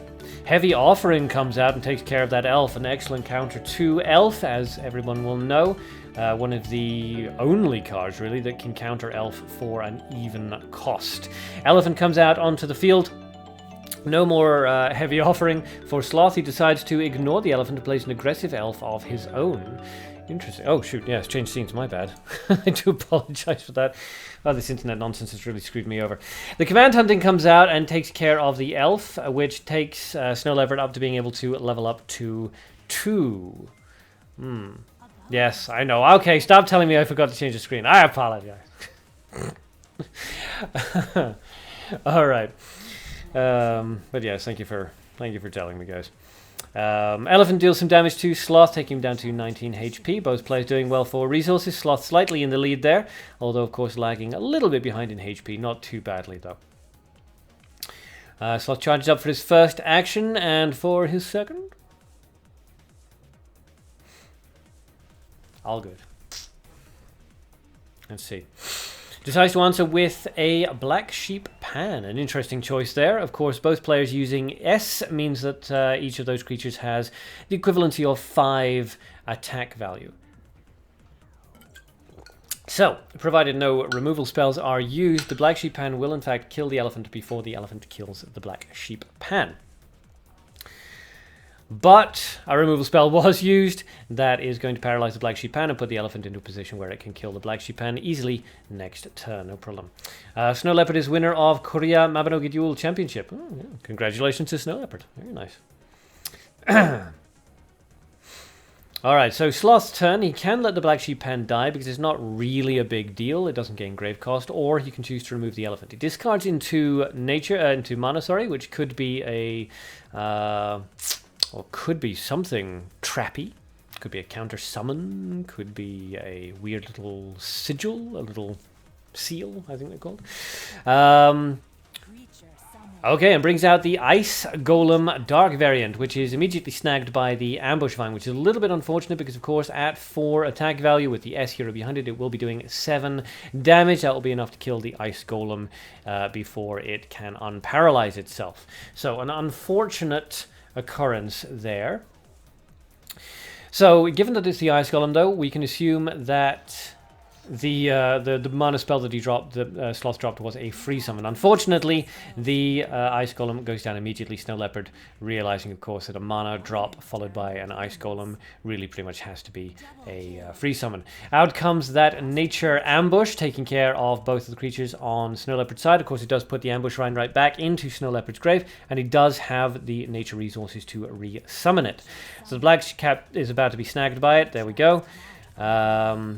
Which is, again, it's going to be a little bit unfortunate for Sloth because with 7 damage outgoing on the Ambush Vine, there's that paralyzing bullet again. The Ambush Vine is immediately going to kill that little kitty cat. Poor little kitty cat. Alright, Sloth's turn once again. Both players doing fairly well for resources. Sloth still slightly in the lead there. Hasn't overcommitted at any point yet. Still just trying to find an opening. Decides to do a just charge up, really. Just gonna let that Ambush Vine get the 5 damage off on him, the 4 plus the 1 off the S ability. Snow Leopard won all the games with a perfect score. Impressive. Snow Leopard charges up, doesn't need to play anything, so he doesn't, which, of course, very good plays there. Another discard into mana, and a charge up that goes into darkness. 6 and 7 resources. Please forget about it, it was just a bad dream. Further combat is meaningless. Okay, Sloth is apparently having some sort of nervous breakdown. What's he going to do for his third action? Drops Mermaid Size. An interesting choice. Yes, 5 HP or less and 0 attack, so I'm not really sure what he's hoping to go for there. I mean, the free summon comes out and snags the Leopard, but of course the free summon will wear off at the end of Snow Leopard's turn, so Size isn't going to steal it. Let's see. Command Hunting comes out, takes care of the Size, which is fair enough, not really necessary, but Snow Leopard doesn't want Sloth to get any kind of a foothold in the battlefield here. And the Ambush Vine deals its 5 damage. The Leopard, of course, transforms back into a Leopard, and that is now 11 damage out onto the field.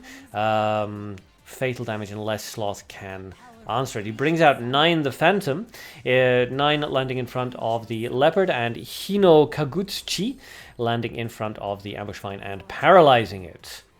Okay, Cocoon of Evolution comes out, takes care of that 9. Is he going to use removal? He is going to use removal. That's going to take care of the Cocoon, and the Leopard is going to land the finishing blow onto Sloth. There's the charge, and there's the final shot. Shriek, if for some reason. I'm pretty sure Leopards don't shriek, right? Anyway, good game to Sloth, very well played, and of course congratulations to Snow Leopard, who moves up into the quarterfinals. And look, I changed the screen correctly. I don't want an image slideshow. That would be weird. Okay, and Snow Leopard, where are you? There you are. Bada bing.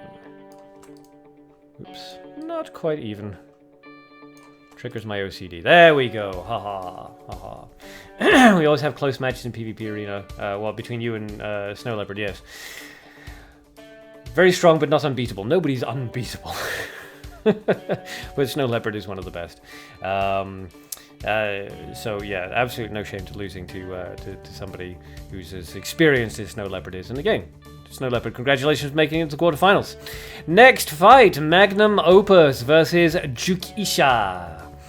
Where are you guys? Let's see. Jukeshia is definitely online, and I'm pretty sure Magnum Opus is online as well. So, there will always be someone stronger, yes. So when you guys are ready, Jukeshia and Magnum Opus, please comment in the chat and let me know, and then send each other a battle request. I will keep an eye on the friend list to watch for transitions. Snow Leopard, so strong. No doubt. Alright, so Jukeshia and Magnum Opus will be the last fight of this tournament. Not this tournament, the tournament today. And then tomorrow we will do the quarterfinals, semifinals, and finals, which will be significantly shorter. You guys are ready? Excellent, excellent. Just waiting to watch the transition. Neon, you're off. Okay, thanks for stopping by. And remember to tune in tomorrow, not least because, you know, you're the first fight tomorrow. So be on time. Not that you're ever late, but have a good night. Okay, transition was occurring. It's flickering weirdly. Okay, there we go. Now it's happening. And look, I remembered. Okay, Magnum Opus up at the top with the big fat guy who I can never remember. Begins with a C, I'm pretty sure. And no mutants. And Jukeshia down the bottom with Sarah and 1 mutant. Interesting, interesting. So both players using nature, rather, and mana. And then light up at the top and gold down at the bottom. Both players being quite defensive, both discarding into the grave. So let's see who decides to make the first move. Neon, you're always early. Yeah, I know. I can always rely on you, Neon. Okay, so the two players continue to charge up, both circling each other like boxers in a ring. And Jukeshia manages to recover 1 HP, which is fine, because he hadn't lost any. Castiff! Thank you, Imagine. Yes, I can never remember his name. I don't know why. But, Castiff. There you go. Jiggly fat mud dude, yeah. Except he doesn't jiggle anymore, because people complained about the boobs jiggling. Now we don't get to see the fat guy jiggling. And it's really upsetting to me. Because it was fun watching him go boom, boom, boom, boom, boom, boom.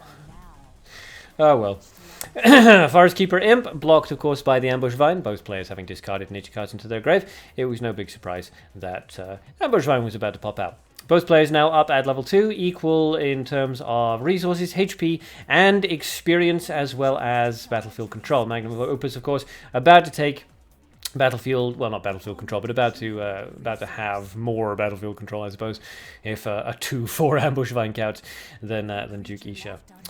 Why is Whippy not in this tournament? He didn't sign up for it.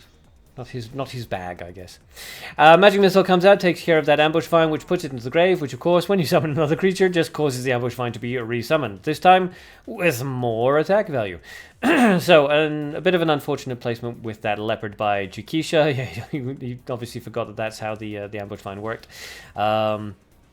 Still, that Leopard will survive another round at the very least, so the Ambush Vine is at least blocked from doing hero damage for 2 turns, unless Magnum Opus decides to remove it.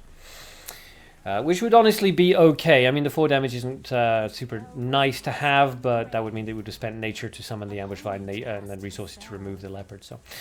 Okay, fell into a trap hole! That's fantastic, we never see that card. Trap hole. But, there it is, ladies and gentlemen. Trap hole card, of all things. And it did its job. Out comes the Firebolt, removes the Ambush Vine, puts it right back into the grave, so again, Jukeshia has to be aware that the next creature he plays will summon an Ambush Vine in front of it.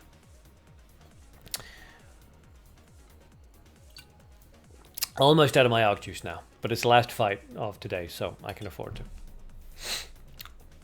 Okay, Magnum Opus, considering it, decides to drop a Holy Missile onto the Leopard. Interesting.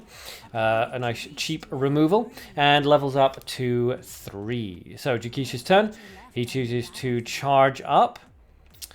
And level up. Moth, trap hole has got to be the most disgusting English phrase that exists in this card game. If you choose to take it that way. You're the one with the filthy mind. Okay, Magnum Opus's turn. Both players, again, still doing very well for basically everything. Coward Imp comes out and is snagged by a cocoon. It's a bit unfortunate on Jukeshia's side because Coward Imp, of course, you don't really care whether or not it comes out onto the field. All you have to do is play a creature in front of it. It'll deal one attack and then it'll run away when your creature goes to attack. Still, at least it gets some damage, prevents some damage from being on the field. So, Magnum Opus decides to charge up a couple of times. He's not going to play anything else. Going to wait to see what Jukeshia decides to do, and then react to it.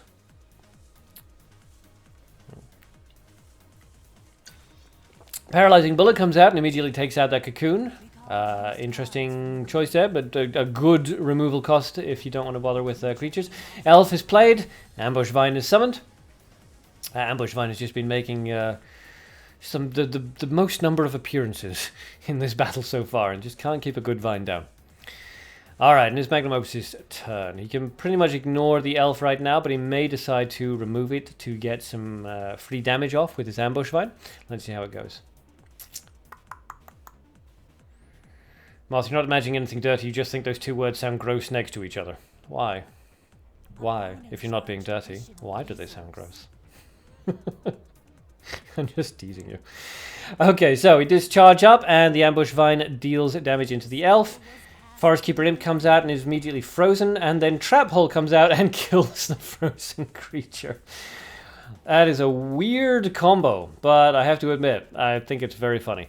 So, yay, good stuff. It's very expensive, though. It's going to really rack up the resource cost. As you can see, Magnum Opus is doing very well for light, but his mana and nature is beginning to suffer quite badly here.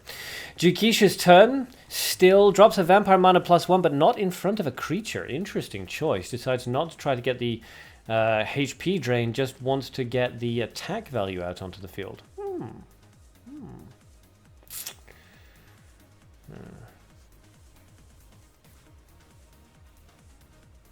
Magnum Opus. You don't even know what that would be a euphemism for, but it's gross whatever it is. Trap Hole. I'm going to give a few euphemisms. We won't go into it. Water Ghost comes out in front of the Mana Vampire +1, and Tyron Statue comes out. Interesting. Not Tyron himself, Tyron Statue. All enemies with attack lower than 6 can't attack. And thanks to that, Water Ghost dropping the attack value of the vampire, it means that the vampire's attack value gets dropped down to 5. So the elf and the vampire can no longer attack. Jukeshia is going to have to remove... Oh, okay, interesting. Jukeshia is going to have to remove that Tyron Statue. Now, the Interfect and Malice seals Drass's ability, which is actually a good thing in this case. Deals a little bit of damage to him, but nothing too major. The Tyron Statue locks down the elf and the Mana Vampire +1, which is just fantastic. You just never see Tyron Statue. So it's really cool to see him being used here. And all these interesting plays, you know, aggressive mana vampires and all this kind of stuff. We've seen some really, really unusual plays here today. Magnum Opus discards into nature. We assume saving up for something, but it could be the Trap Hole. Yes, Trap Hole. Let's see. And now comes a Tiger, also dropping attack values. Not going to drop the Mud Hero Drassi's attack enough to make it so that Tyron Statue will lock him down, but drops it down enough that the Tiger can survive at least a couple of shots from the Mud Hero Drass. Interesting. Interesting. Command Hunting comes out, takes care of that Tiger. Away it goes. Leaving the Mud Hero Drass with an open field to deal 10 damage. Magnum Opus scores up at 40 HP right now. Doesn't mind too much about taking 40 damage right now. That Tyron Statue continues to log down that vampire, which is just fantastic. Awesome. And Magnum Opus discards into mana. Interesting, interesting.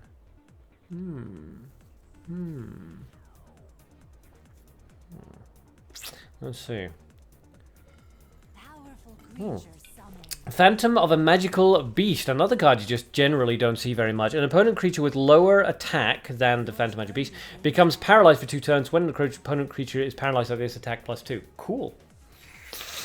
An interesting card. So, it's not really going to do a heck of a lot, but what it can do is it can paralyze the vampire, boost its own attack up by 2, taking it to 10. Now, DevCat has this weird translation thing where sometimes they say more than or less than, when what they actually mean is equal to or more than, or equal to or less than.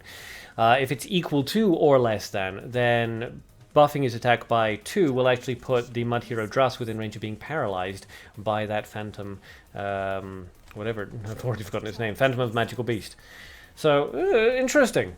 And the Ambush Vine, of course, has a free shot here. So, the 10 damage comes out from the Dras. The Ambush Vine has a free shot. The Phantom of Magical Beast is paralyzed, and the Tyron statue, of course, doesn't actually have an attack value. Let's see.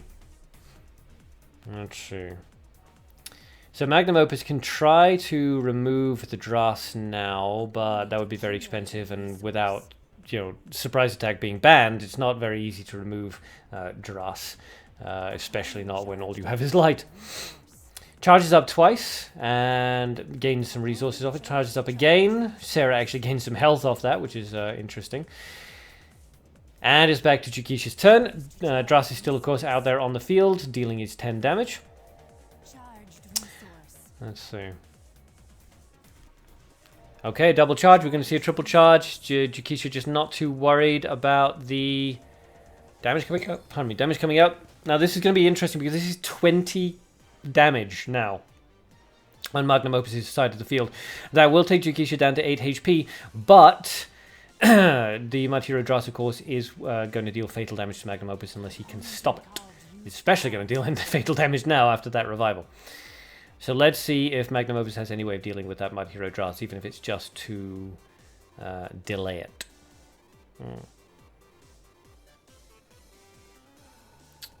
He's thinking about it. And so no obvious answers, apparently. Nothing into light, which is unfortunate for him.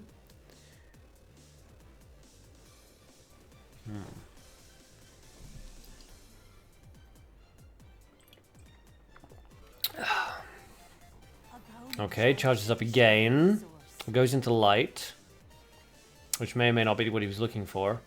I mean, with 9 light resources, normally that would be more than enough to deal with the Dras, but with the bans in place and with the interestingly weird decks that we're seeing right now, he may not have any immediate answers to this.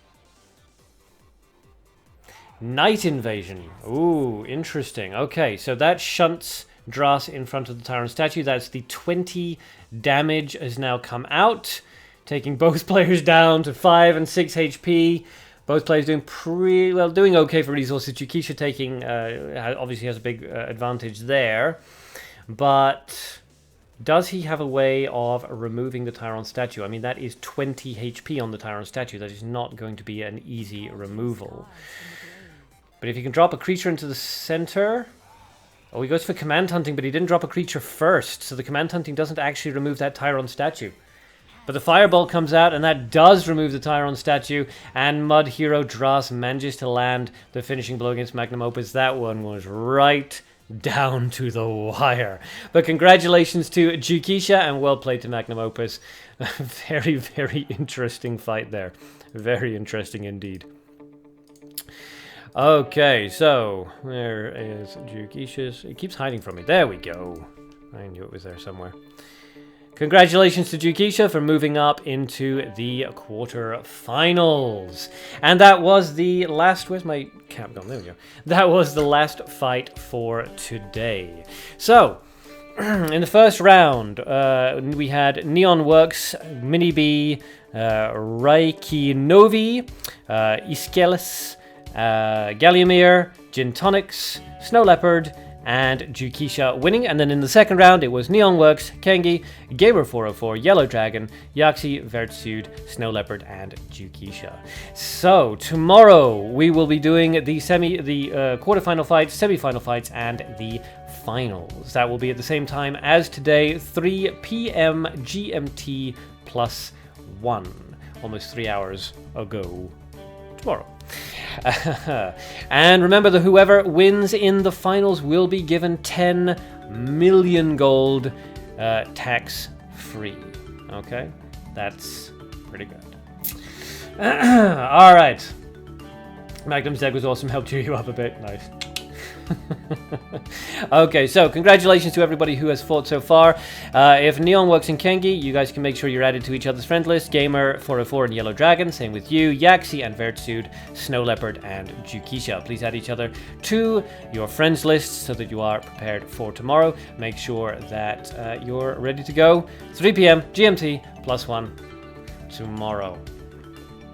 Christian was not saying it was equal to... No, I was saying that DevCat has this weird thing. Well, sometimes the descriptions will say more than when they mean equal to or more than, or less than when they mean equal to or less than. Sometimes it's like that. Sometimes it's not. Sometimes it does literally mean more than. Sometimes it literally does mean less than. In this particular case with the Phantom and the Magical Beast, obviously the description was actually correct for once, and it was less than only. Okay, so we will finish there, and we will move into Discord. For anybody who hasn't already have the link, I will drop it into the chat now. Boop. Okay, so there's the Discord link for everybody to join in if they want to. I'm just going to tidy up here, and then we'll go. I'll join everybody in the Discord. So yes, please do remember to turn up tomorrow, 3 p.m. 1 GMT +1 for the finals, 10 million gold finals. Until then, that's it for this live stream. So thank you to everybody who came and watched, and a very special thank you to the tournament participants. A lot of really good decks, a lot of excellent plays, just very enjoyable all around. So thanks for that. So I will see you guys tomorrow, same time, same channel. Until then, have fun and good luck.